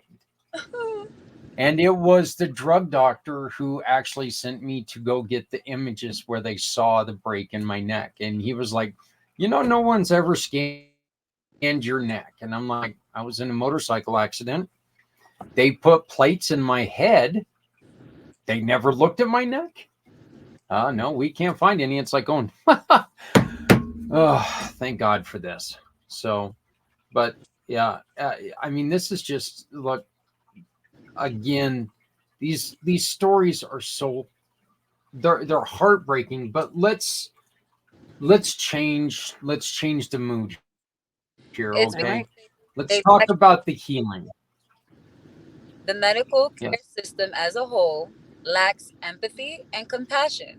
I literally went through this the other day when I changed the whole entire outcome. My sister knew that I had to get a procedure done, and I had to get it rescheduled for the second time. The lady automatically assumed I was on drugs. She flat out asked me, have you taken any mind-altering drugs today? Because you know it's going to affect your procedure. What? Hold up. What? So me praying to my, me praying and me going into a deep meditative state so that I can deflect the pain when a foreign object is entering my body in a super invasive way. To you, I'm on drugs, but I'm doing everything in my power to make sure I don't feel the pain, because hello, nobody gave me any pain meds for this procedure. I'm cold turkey. I didn't take anything. Then she proceeded to ask me, ma'am, have you taken any marijuana? What does marijuana have to do with anything? What do psychedelics have to do with anything? What does me being on anything have to do with the outcome of my procedure?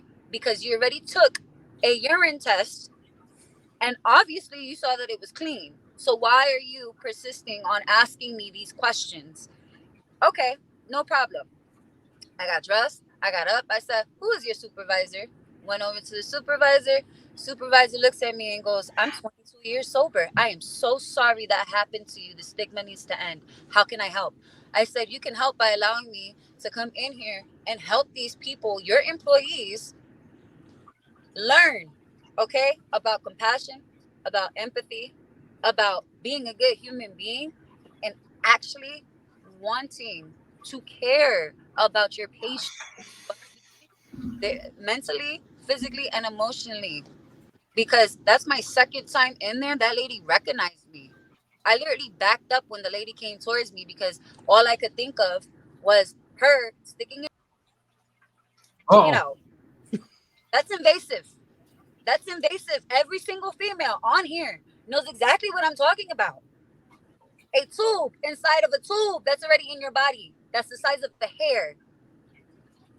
hair strand. And you're putting something else in there to expand it. The thought of that alone just killed me. I was like, you know what, God? I'm going to take this as a sign. If I'm going to have somebody's son or daughter, it's because I willed it. It's because you blessed me with that son or daughter. Okay? I don't need this test to determine whether I'm fertile or not. I'm done. I'm done with the healthcare system as a whole at this very moment because now I have to go ahead and form a whole um I have to form a whole rubric together just to figure out how I'm gonna, you know, how I'm gonna teach this class that now I'll be able to put my 2 cents into and give them a different perspective from a patient's point of view, not from a yeah. medical professional's point of view, but from a patient's point of view. I'm a practitioner as well, but when I'm going to the doctor's office, I am a patient. I am not a Right. practitioner.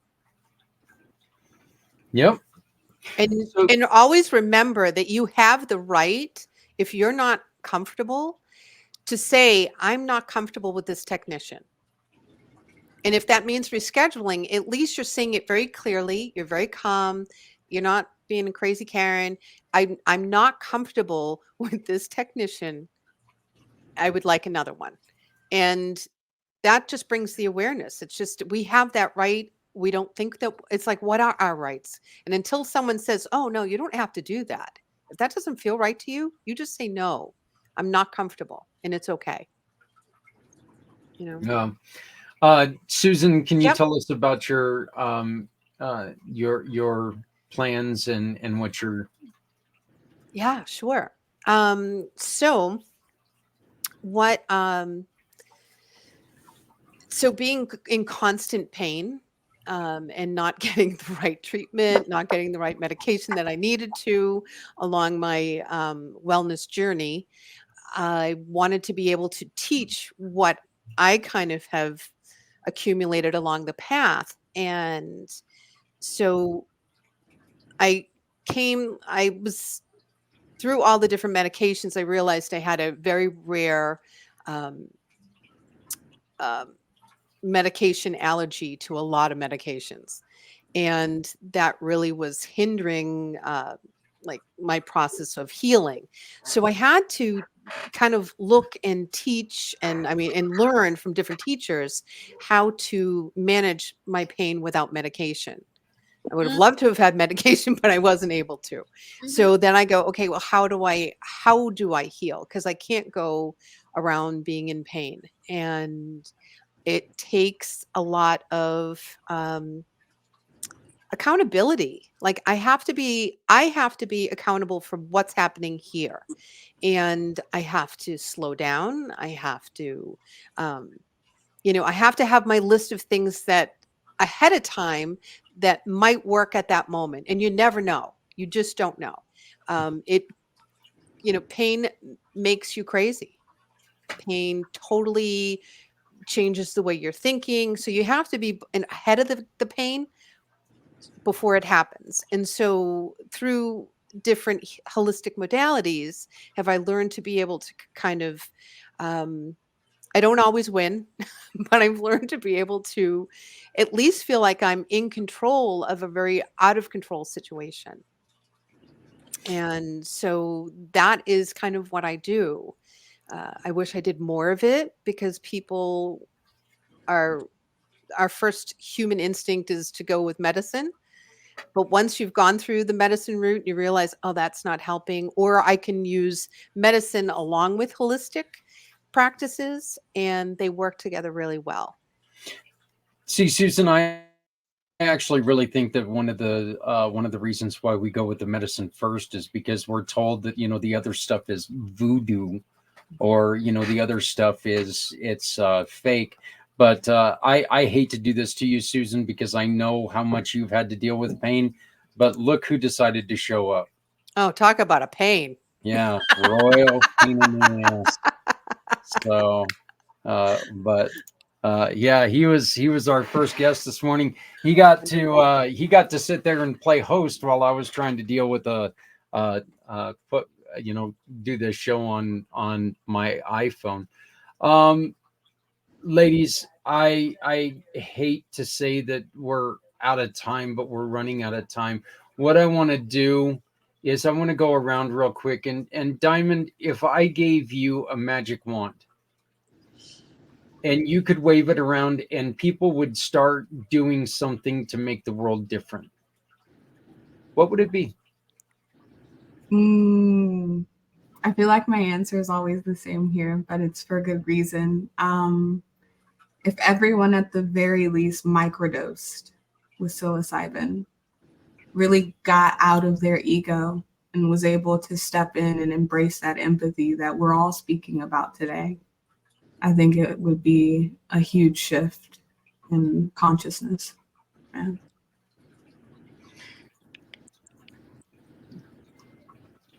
What about you, Erika?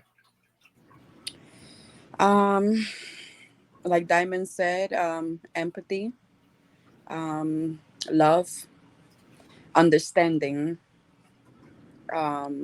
inclusion, and judgment free, for everyone to just listen. Medicine is not always the one thing to go to. I'm more of a herbalist. I like more like, herbs, teas, stuff like that, natural. That's the way to go. Just, you know, be be human, have human compassion. Don't judge. There's good and bad in everything, in every race and in every, culture. Right. Yeah, cannot be said better than that. Kim? Whoa, a bunch of things. Asking one thing. Gosh, the world needs a lot of work. Thank you, sis, for being on here with me, by the way. I love you. Of course. Thank you for having me. Um, let's see. Where do I start and what's most important? Well, first of all, none of us is God. Let's just put it that way. We're not. Second of all, none of us should be the judge, the jury, or the executioner. So therefore, if we all had the same mindset of I'm not going to judge you for your indiscretions because you're not going to judge me for mine, because there's no contest here.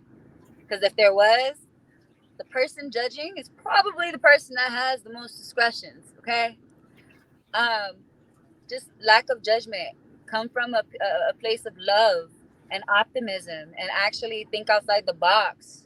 Think when you're looking at a situation, think about it from different angles, because there's different sides to a story, and sometimes you need a little bit more information to make your own opinion on things, and to figure out what the truth is that comes out of that story, because you miss a lot of detail because of your preconceived conceptions. I love it. Susan?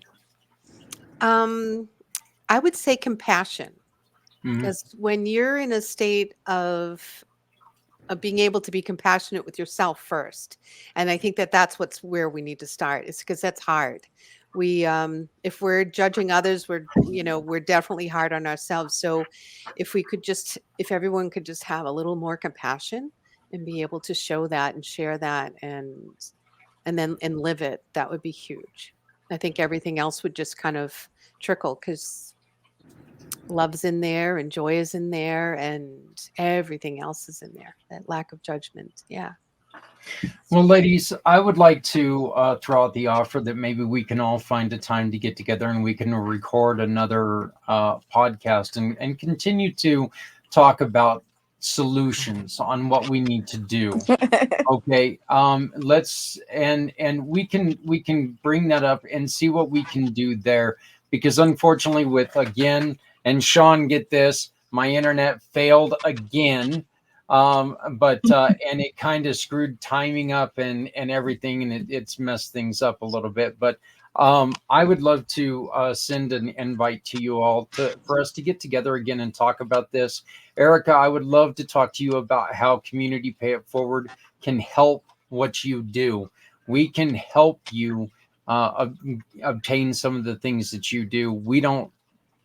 You do good in the community, and that's what we're about. So That would be I awesome. to you. But Diamond, thank you. Erika, thank you. Kim, thank you. And Susan, thank you so very much. I love you all, and thank you for your time. I am sorry that this was a painful episode, but please let's get together and let's talk about the healing. Yes, There's hope in healing. there is hope. Love can heal all. Well, you know what? My magic wand would be tolerance and stop being ignorant. That would be my first thing. Just because you don't understand it doesn't mean it's not right. So, that's for this hour. That's what my magic wand said. Earlier, my magic wand gave everybody a chocolate sundae, but I was kind of hungry, so that's where I went with that. And I'm a fat guy, so my stomach leads me wherever I go. But all right, ladies, I love you all. Thank you so very much. Thank you. Have a good night, guys. Yes. All right. We are continuing with this mission. We've got I've got one more hour, and then the Things crew is going to come on up, and they're going to take over for a little bit. This is a very special hour because the gentleman who is giving away our trip is joining us right after we get back on, after I do my thank yous to everyone. We kind of lost track of the thank yous. Thank you to the internet, the pain in my butt net, or whatever you want to call it. But remember, we've still got a little bit of time. All you have to do, tag 2 of your friends, or tag 4 of your friends. Sorry, 4 of your friends and 1 nonprofit. We want that nonprofit so we can give them a little bit of a boost today. Make sure that they know that you're talking about them. That way we can get them out there and say, hey, you know what? We're trying to change the world. We're trying to come up with ways that we can talk to each other. So 4 friends, 1 nonprofit, and you are entered for a trip to Cancun. Cancun sounds pretty nice here in Colorado. Even though it's not a bad day here, but still, the other day we had 9 inches of snow.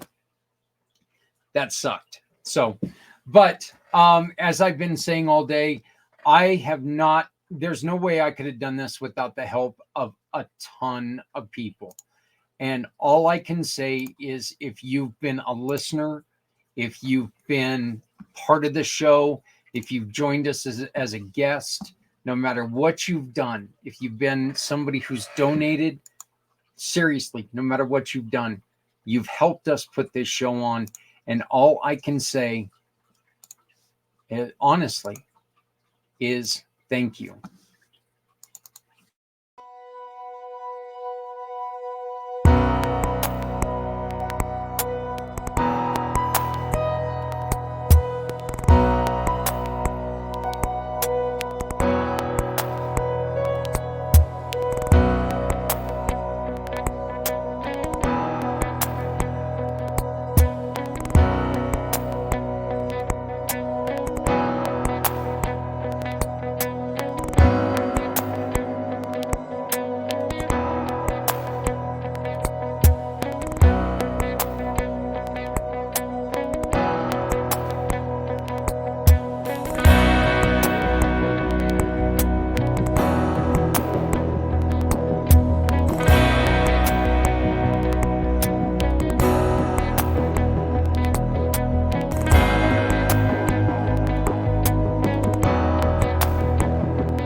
And again, the only thing I can say to every single one of you is simply thank you.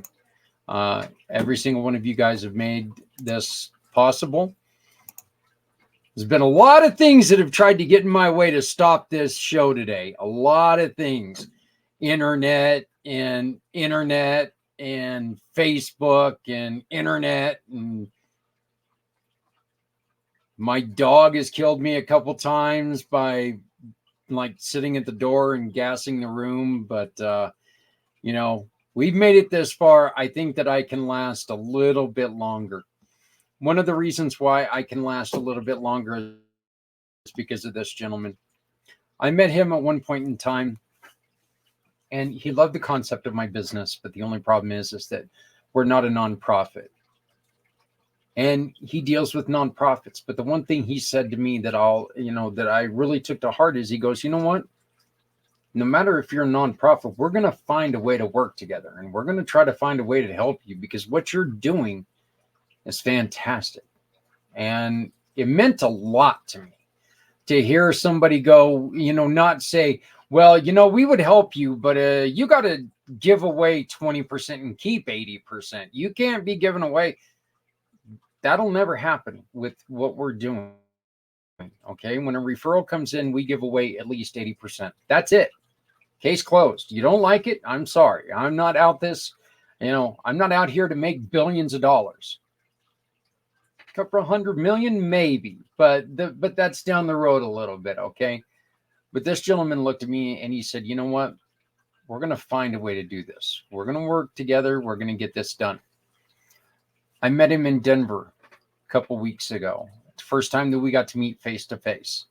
And he popped up with the wonderful idea that he was going to gift us this trip for two to Cancun. My dear friend, just an all-around great guy. Hey, kind of good looking too, Mr. Will Black. How you doing, buddy? You're talking about a different Will Black. I did not deserve. That is not. Yeah, you're right. You're not that nice of a guy, but my wife says you know somebody else other than me. How are you doing tonight, Zach? I don't know what the hell time is. Like I said earlier, I'm not sure if I know who I am, and whoever's wearing my pants has got a fat ass. So that's all I truly know. But you know what? I'm actually, Will, to be honest with you, I'm doing pretty good. The show has been, the show's been amazing. We've, some of the stories, there's been a lot of heartache. There's been a lot of stories that have been told. There's been a lot of, damage that's been unlocked, but that's a good thing. Keeping that damage in it's not good for you. And, talking to those girls in the last segment, I feel horrible for the questions I asked, but I felt like they were questions that, they need to be answered, because those answers lead to showing people how we treat women differently when it comes to stuff like that, or women or minorities or whatever it is, we lead to acting different around them. It's like, oh, this is a dainty little woman. We have to kit gloves or throw accusations and throw stuff at him. And that's not true. Women are tougher than you and I'll ever be. Well, supposedly a woman's got like a 7 times higher tolerance for pain, and that's got to be true, because I wouldn't want to give birth. No. There's times when my stomach's upset that I get in trouble. I'm just like, like when I fill myself full of Imodium on show days. What? Well, and I've heard, and I was hearing you say, and I know that the internet has not made life easier a little bit today. You're not the only person. I think some AT&T explosions have happened around. and some crazy rumors and everything else. But the good news is, just like the vets of the world, you keep going, right? A little blood, a little mud. You got a mission to do. Keep pushing, and now we get into the fun stuff. That's right. That's right. You know what? Actually, after everything that we've had for a couple hours talking about this trip, it's going to be nice to kind of go, and relax for a minute. So, Will, why don't you go on ahead and first off, tell us about sharing the credit. I want you to really tell people how your organization, and I've mentioned this a couple of times, how your organization takes and turns money that does not need to go into banks into money that's going into great nonprofits. Mm-hmm. Yeah. So thank you. But first, thank you. I would not want to do a 22-hour podcast, right? That is your boots on the ground. This is the much harder job. Thank you for giving me a slot. And you know what? The reason I said I'm going to find a way to help you is because you're passionate about what you do, brother. Right? If I have to interview a lot of charities, right? I talked about 50 charities myself a month, and every once in a while, luckily these are the few ones, but every once in a while, if Zach was on this side of the table with me, somebody would be talking, and Zach would turn and give me a quiet kind of little side eye, and that side eye would say, how did this joker convince anyone that they are a charity and what they're doing? You never had that issue, right? You glow with your enthusiasm and what you want to do, especially for our veterans and your community. And that, man, hard to fake, right? Hard to fake. Sharing the Credit sees a lot of that, right? We are in funding for nonprofits. Nobody that works at Sharing the Credit hates their work, right? We're on the side of the angels. We are signing up to be the supply sergeants for all the worthy charities, fighting the good fight, all day long. And we do that and we say, here's what happens, right?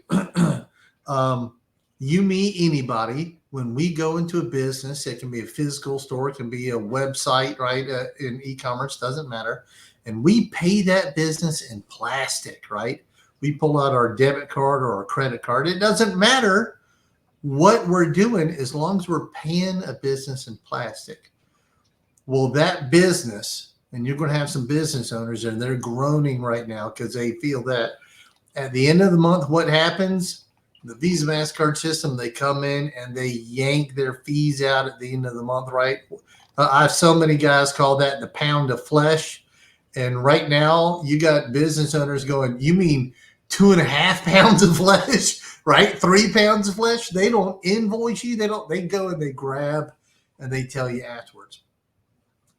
You know that part. That's the boring part. It's the painful part, but it's the boring part. Here's what you don't know, right? Every time they do that, there's a chunk of that. It's amazing. It's upwards of about 20% of the fee that business is paying that system. Doesn't go to Visa, doesn't go to MasterCard, Discover, American Express. It doesn't go to Diners Club with Telly Savalas for the guys that are old enough to remember that one. Yeah. Right? Yep. It just goes back into the system. But it's allowed with the IRS's blessing to go to a registered nonprofit. Ta-da, right? And that's the amazing thing about it. The third business we were ever introduced to was a car dealership doing $1 million a month in plastic. How did we get to talk to them? Because they love their charity, right? They had their own version of a community pay it forward, which was very honest and sincere to them. They'd been supporting them for years. And so they walked us right in, and we said, you pay this fee, and a good chunk of it could be going automatically. But you got to make it a win for the business, right? And that business, I mean, it's $1 million a month car dealership. They would end up saving something like $30,000 a year in fees. That's a big, sexy number. But again, $1 million a month, right? It's all proportional. But they're instantly like, you have our business. But that car dealership now gives upwards of $140,000 a year to their charity. And don't we wish we could all find that, but you don't have to, right? I've got groups. I've shown you one. You know, what they did was they took 20 small businesses and duct taped them together to make their, car dealership. And out of those 20 businesses, and that's 20, right? We're not talking Amazon Smiles where you got to have 80, 190, 397,000, right? They had 20 businesses. Those businesses do altogether about $2 million a month of plastic.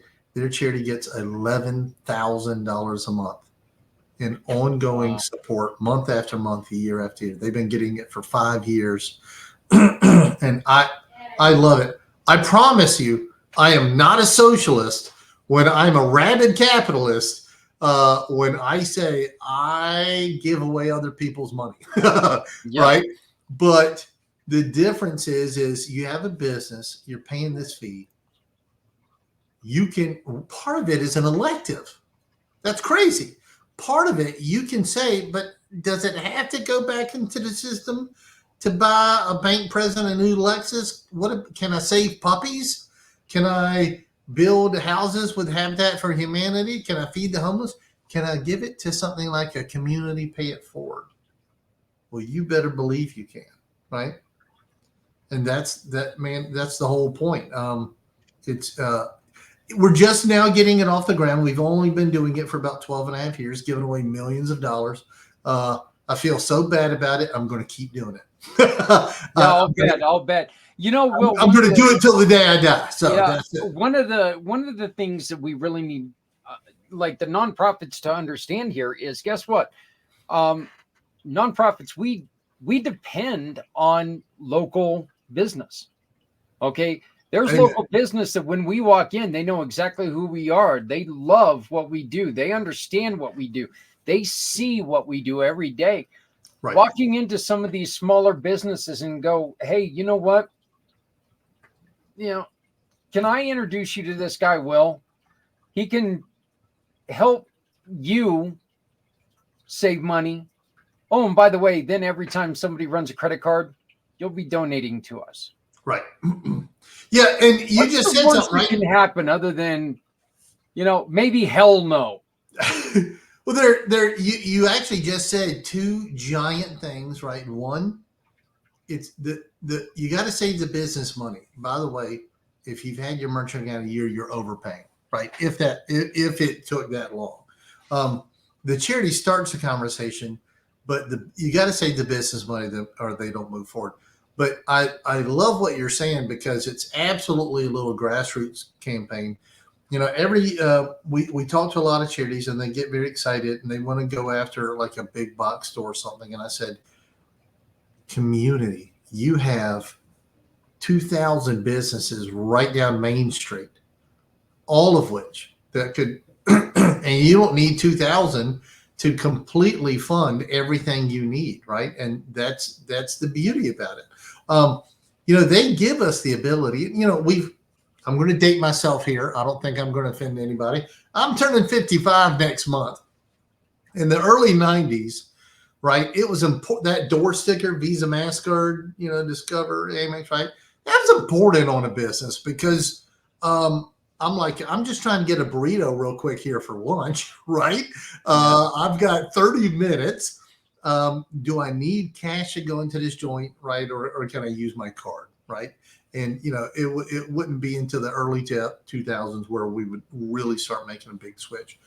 But nowadays, if that business is using sharing the credit and they're giving in that way to their charity, we're allowed to give you a door sticker that says Visa, MasterCard, your business here supports, and have that charity's logo in color on their door, right?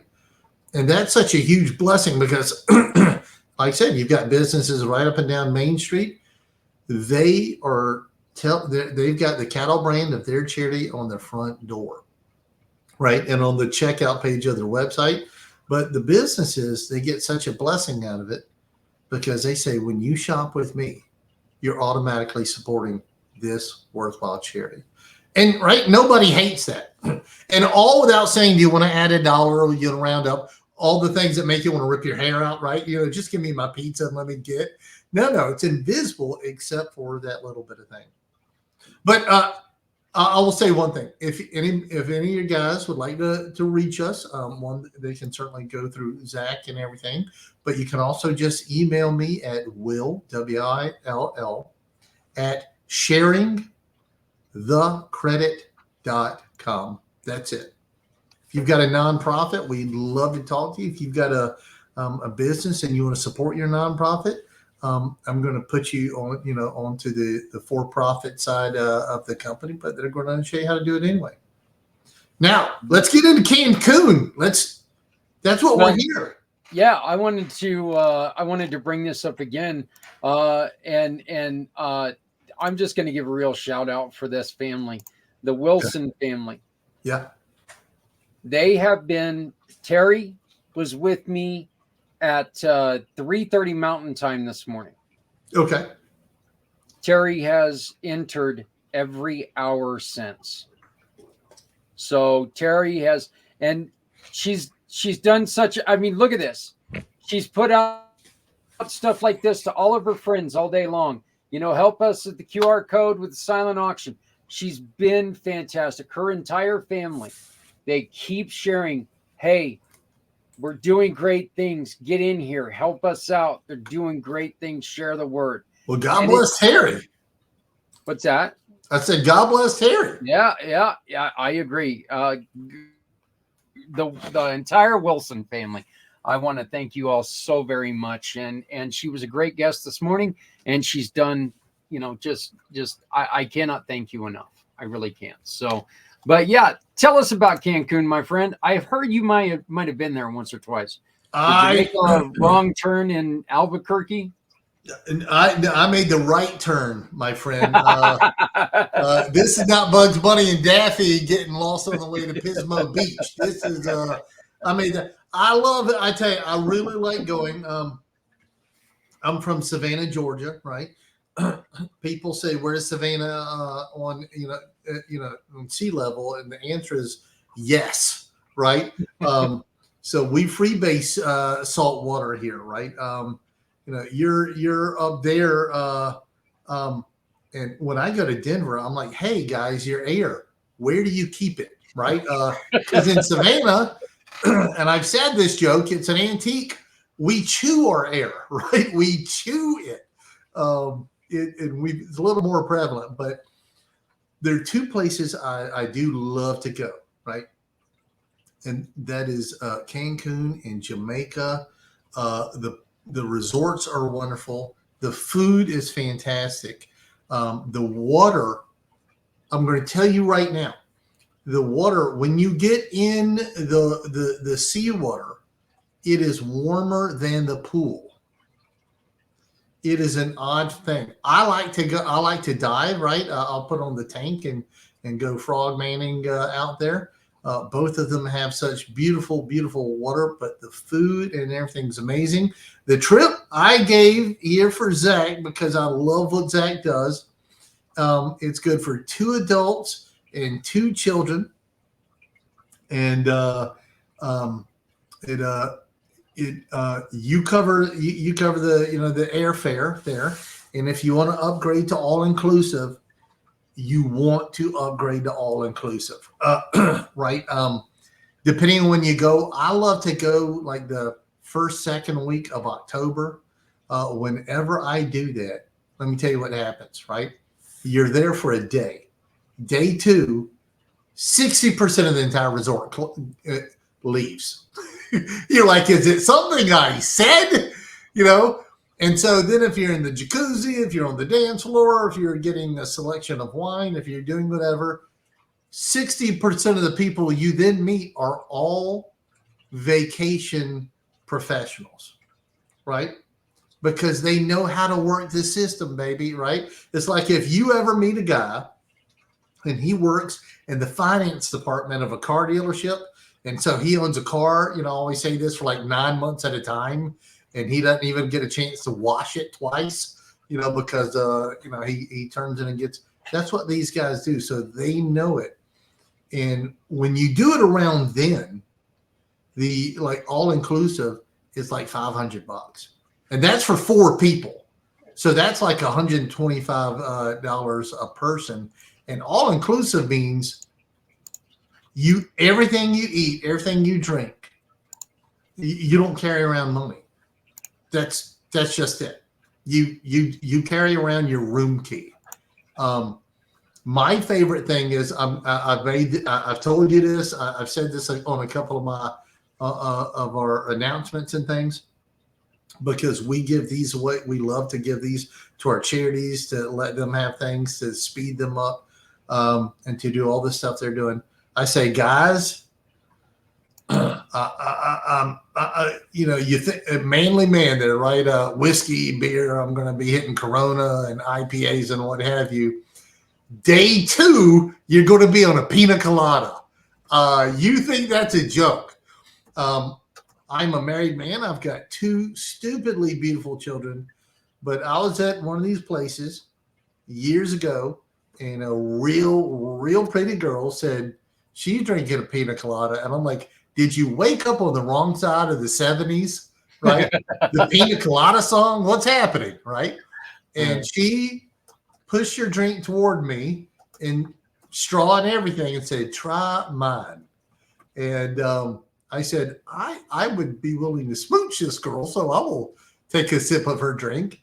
And me and everybody that was in my party and everything else, and these people, we were all drinking these pina coladas. If you're a non-drinker, you can get a virgin pina colada. It's just a coconut and strawberry slushy at that point. When you are melting in the Cancun sun and you're happy about it, right? Because you're on your 3rd basting of cocoa butter, and you're being flipped over like a turkey in the pan. You need something better than just a Corona and a lime. That's going to warm up too fast. So when you're thinking, Zach, 9 inches of snow, toes in sand, melting into your chair, and I'll tell you this one.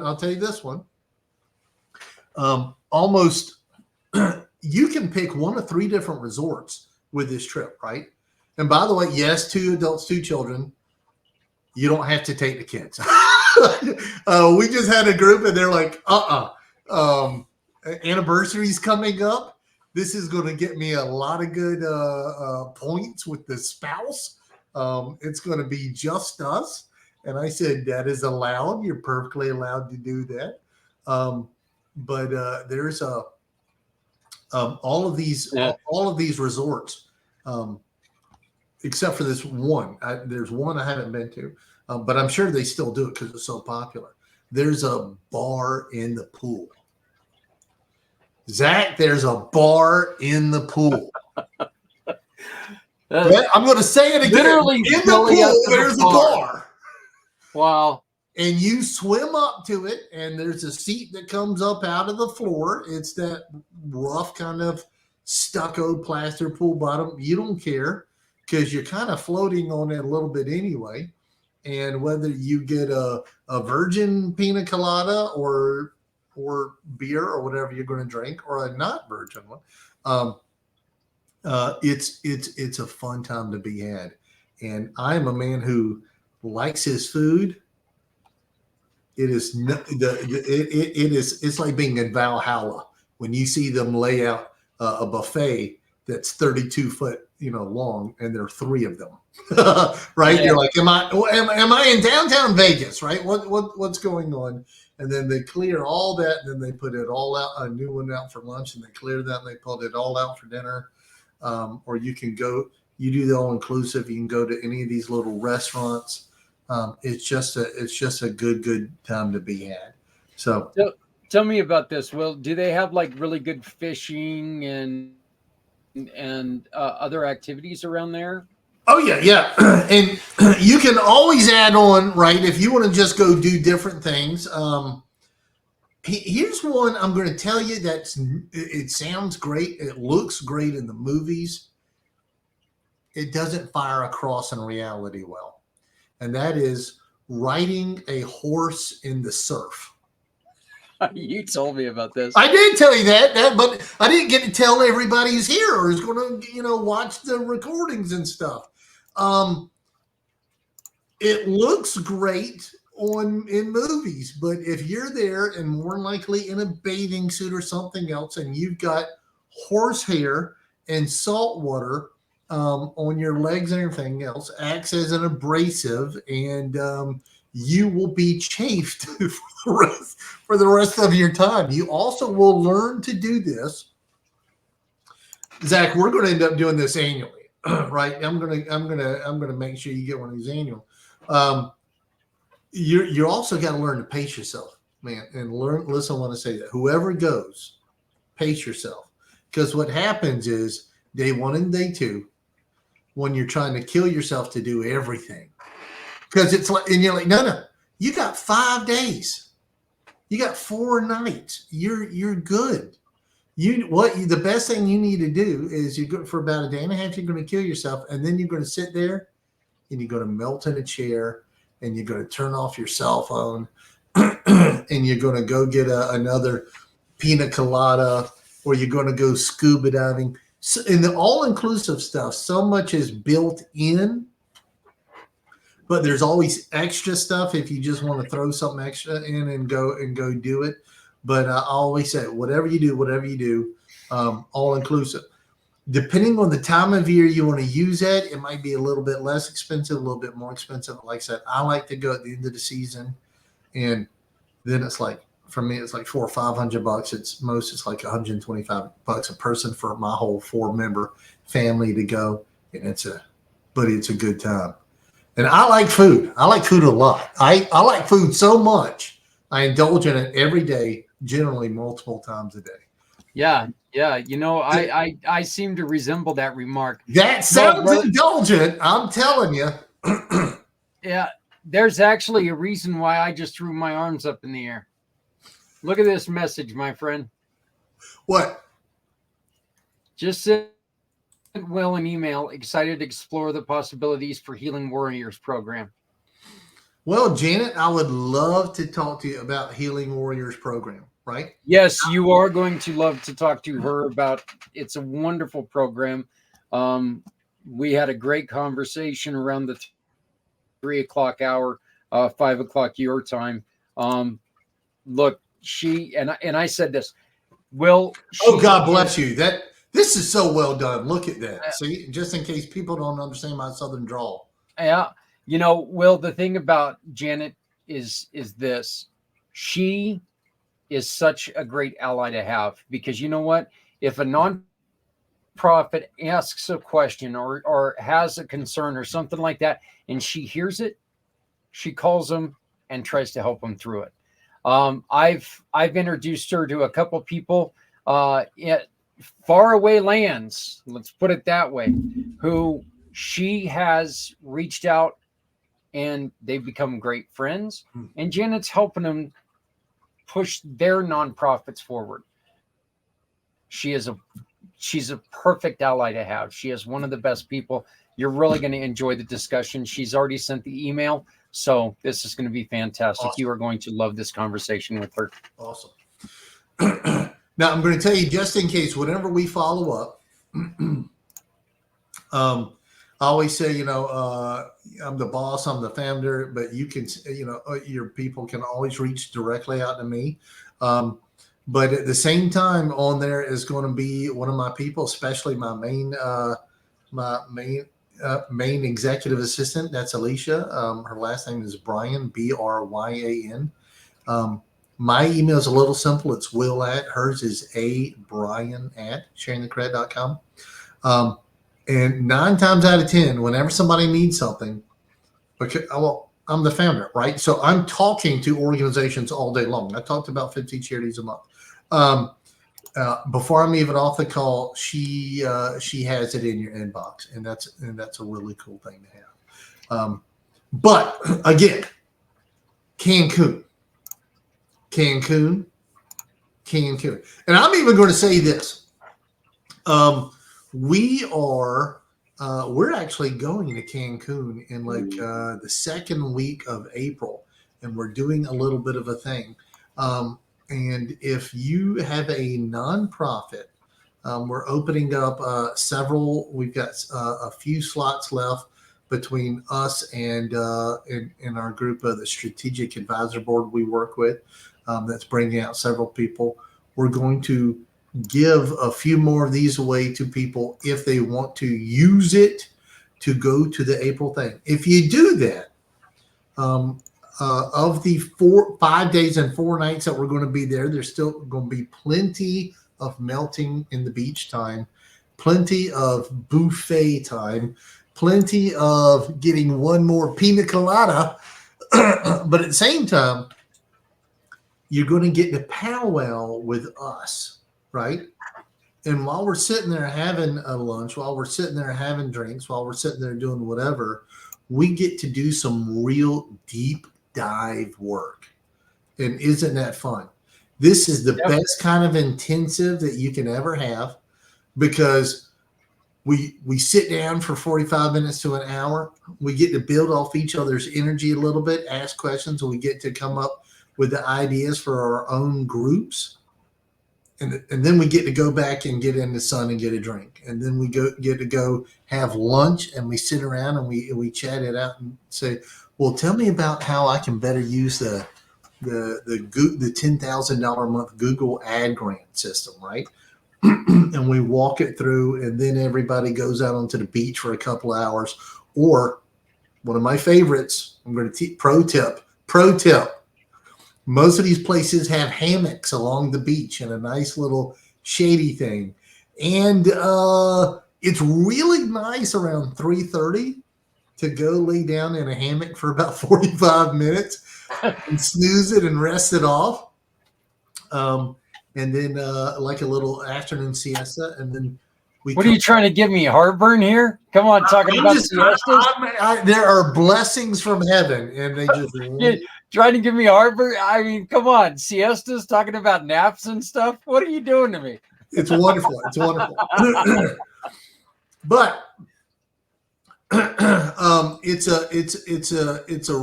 a real fun little blessing. And we have a few more slots, and so we're just going to give away a few more of these. If people want to say, maybe me and another team member from my charity, or maybe me and my spouse want to go and use it, and then even we're going to be there 5 days. We're not going to do it nonstop, because this isn't a simple work trip. We're going to get to palaver. We're going to get to sit across from the table and have a glass of wine. But we also get to sit down and really do some intensive works under the excuse of doing the intensive work, so that we can all go and spend some really wonderful time in Cancun. And we're going to a place that on this one, it's not an option. It requires the all-inclusive, but nobody goes there without getting the all-inclusive anyway. And then I'm telling you, Zach, I know what it's like. It's hard giving up your wallet, right? It kind of feel that's part of your everyday carry, right? A man needs his belt, needs his wallet, needs his pocket knife, and when you don't carry your wallet, it's like, do I have clothes on? Like, what is wrong? But you don't need it. That's a fun thing. Yeah. Now see what you started. Look at this. Siesta on a beach. Now this is how I'm going to spend my last couple hours is siesta. Well, you're building up, right? You're building up to it, and And to the victor goes the spoils, my friend. But it's a great time. It's a good place to go. And it's not all work. In fact, it's mostly play. But I find it's one of the best ways for us as groups to be able to do a little intensive, because we do it in little 45-minute sessions, and it's more like a jam session, right? You bring out the bass. This guy's going to bring out his alto sax. Another person's got a little bongo drums or a drum kit, and you're just kind of jamming together. But what you're really doing is saying, oh, there are these 5 and 6 and 7 ways, and I can really unpack that and put rocket fuel, into the gas tank of my nonprofit. And so we try to make it as easy as possible for them. So we give these away. I'm going to say this. This one we're going to. One of my favorite things is for like a breakfast thing is a nice eggs Benedict. And one of the last times I went out there on the morning buffet, they had stacks of perfectly poached eggs and hollandaise sauce. And I think I broke a couple of chickens. Getting the chickens were like, really? We need a break. Hey, eat some ham, eat the grapes, eat the melon and stuff. Have a brunch it a little bit more. But it's good. It is good to enjoy. Yeah. Well, I'm first off, serious moment here. I cannot tell you how much I appreciate this. You do the hard work. This is the easy stuff. Any idiot can go to Cancun. Who's going to put on a 22-hour podcast? Well, and I love the way that you said it. I love the way that you said it. It's like, you have got one of the best opening lines. It's like walking up with your hair on fire. Hey, I'm doing a 22-hour 22-hour podcast. Yeah, I love the way that you put that. It's like, you walk up to somebody and it's like saying, hey, look, my hair's on fire. Right. It did. It made me laugh, and it made me realize that, yeah, that is true. That is true. It's like, hey, look at me. It makes you a walking exclamation point, because you're going to get some attention on purpose. On purpose, you're going to do a 20. Did you lose a bet with God? What's going on? Oh, I just really enjoy this. I love being able to work with people like you, Will. I love working with people like the 5 young ladies that we had on just a little bit ago, 4, I guess. And all the other guests that we've had. I love being able to talk to them.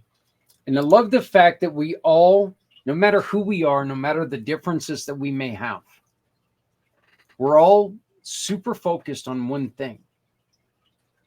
And it has nothing to do with ourselves. It has to do with focusing on supporting others. It's so important. It's so important that we, every once in a while, you know what? Hey, I've done some great things for myself. I bought some things that I really enjoyed for myself. Bought a couple of motorcycles. I loved it. Great time. But it's what I do for others that makes me me.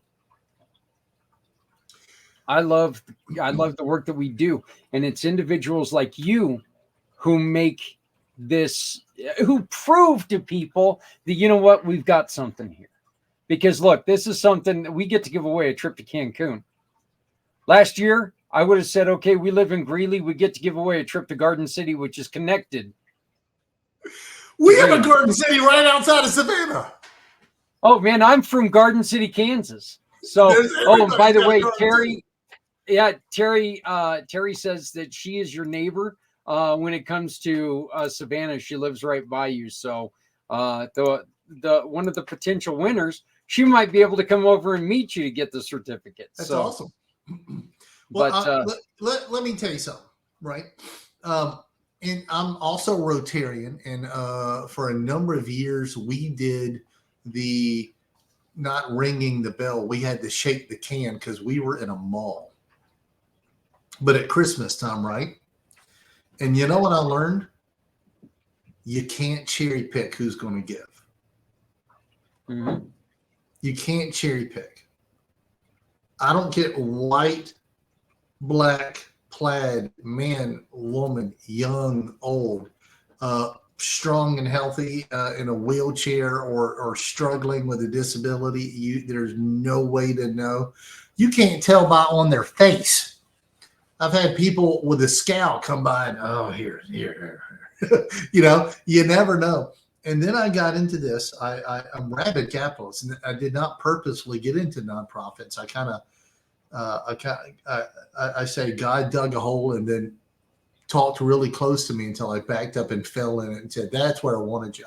And I now find that 80%, if that little, of businessmen and women, because a business is ultimately, it's a person, right? Community Pay It Forward is ultimately because Zach was behind it, pushing it, right, and had an idea. But it's just people. And 80% plus of businesses in the world give.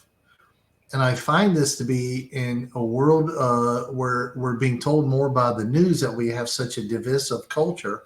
I think they have to push it because we're so much more alike than anybody wants to know. Because at the end of the day, when we look at all of those numbers, and you can try to break it up, by ethnicity or religion or age, and it never works. It's just 80% of America, if they have a business, man or woman, black or white, young or old, it doesn't matter. They give to something because it makes us feel good. Yeah. Right? It makes us feel good. And we've all at some time put $1 in the can or done something, and it's not even our cause, right? It's not even our cause. You see, you're walking by something and somebody says, you know, you do this and we're raising money for the no-kill puppy shelter down the road. Well, your main cause, Zach, are your vets. But putting $1 in there doesn't make you any poorer. As a matter of fact, it lightens your step for the rest of the day. And there's a reason why that does it. So all I'm trying to do is create a self-licking ice cream cone. Because if you're in business and then you're paying this fee, if you're paying that fee, would you rather it go to something like to a bank or something like Community Pay It Forward?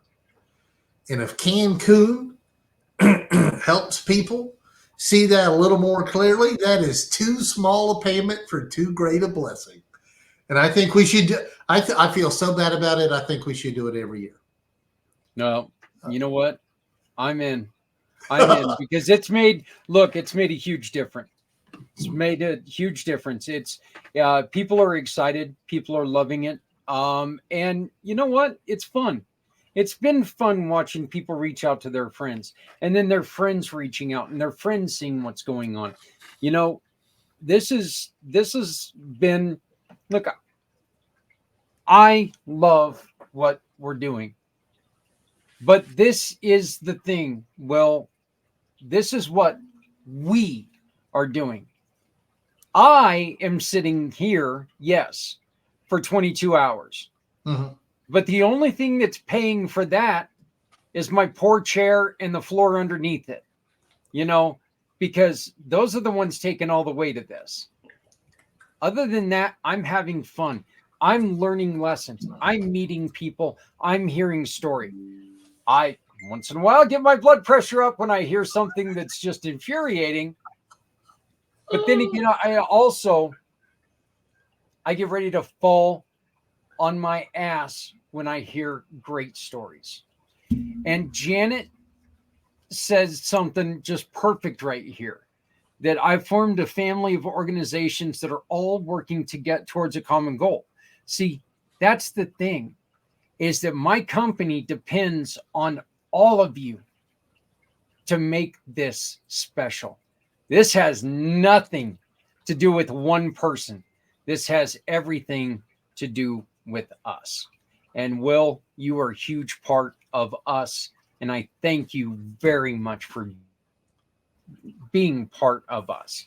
It's Can you tell us one more time? Go ahead. It's too little. Let me ask you a question, though. Yeah. Do you have an idea as to how many people have tagged their friends and everything so far? You know, I really don't. I haven't had a chance to look. This year, let's put it this way. Last year was a lot busier than the first year, and I probably had about 6 hours that I had alone time. Well, I've got 3 videos recorded that I haven't even had a chance to play yet. We have had guests. Amen. From open till close. Okay.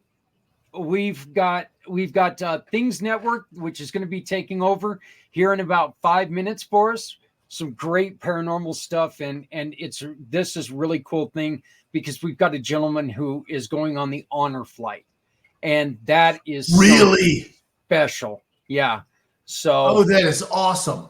It is. It's very cool. And he's out of Indiana and he gets to go on the honor flight. And the honor flight is just such a wonderful program, beautiful program. We thought we were going to lose it here in Northern Colorado when we lost Cass. When Mr. Cass died, we thought that matter of fact, they did shut it down for a little bit. And the fight back was so strong. They were like, "Oh, okay, no, we're back." So thank God they did that. But yeah, the honor flight. Well, how did people get a hold of you, my friend? I'm going to tell you, it is Will, WILL, at sharingthecredit.com. You've got it right up there on the screen, but I've got one more gift to give you. I got a challenge, though. Are you up? I'm up. You ready for the challenge? All right. You've got to time block it. You got to stamp it. How much longer in the show have you got until you finally rest your weary dogs and get to call it a podcast? 4 hours and 4 minutes from right now. Easy. Okay, goody. Uh-oh. Easy. I didn't even say, look at this.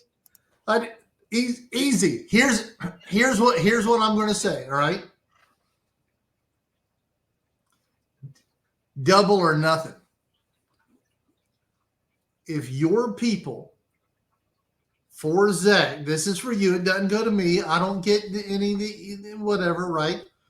If you can get your people to tag 300 more people as of this timestamp until the end of your show, I'm going to give you a second trip to Cancun to give away to your people.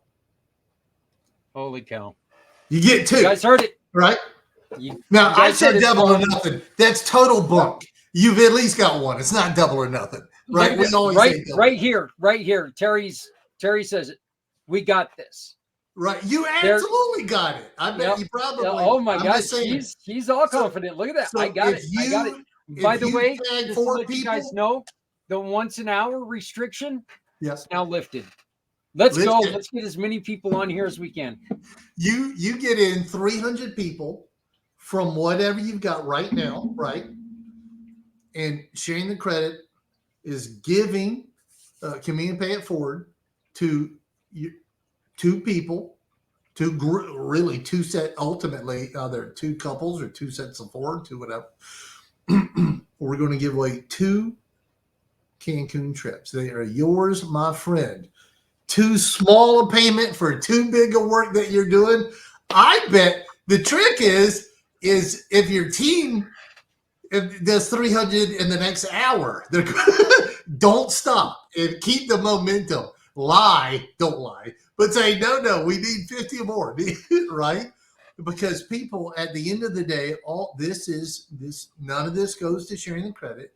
This is so that more people know about Community Pay It Forward, right?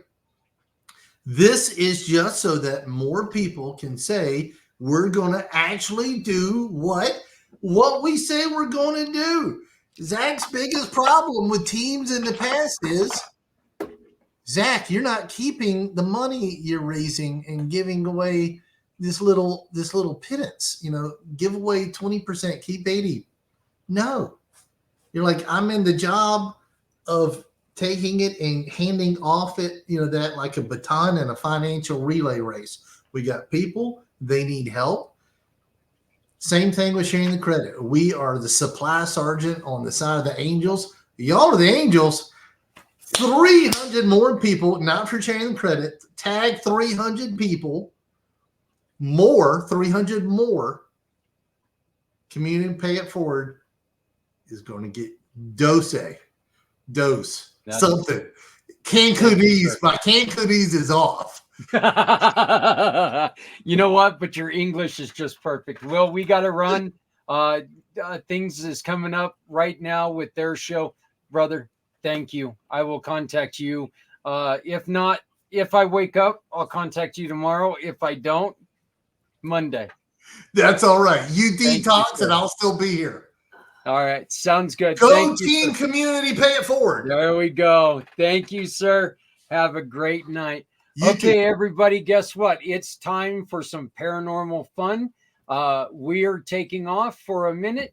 It is time for Jeremy, my beautiful bride, and the whole team to take over. So we're switching. It's going to change again. So just find us. We should be on Facebook again. Here we go.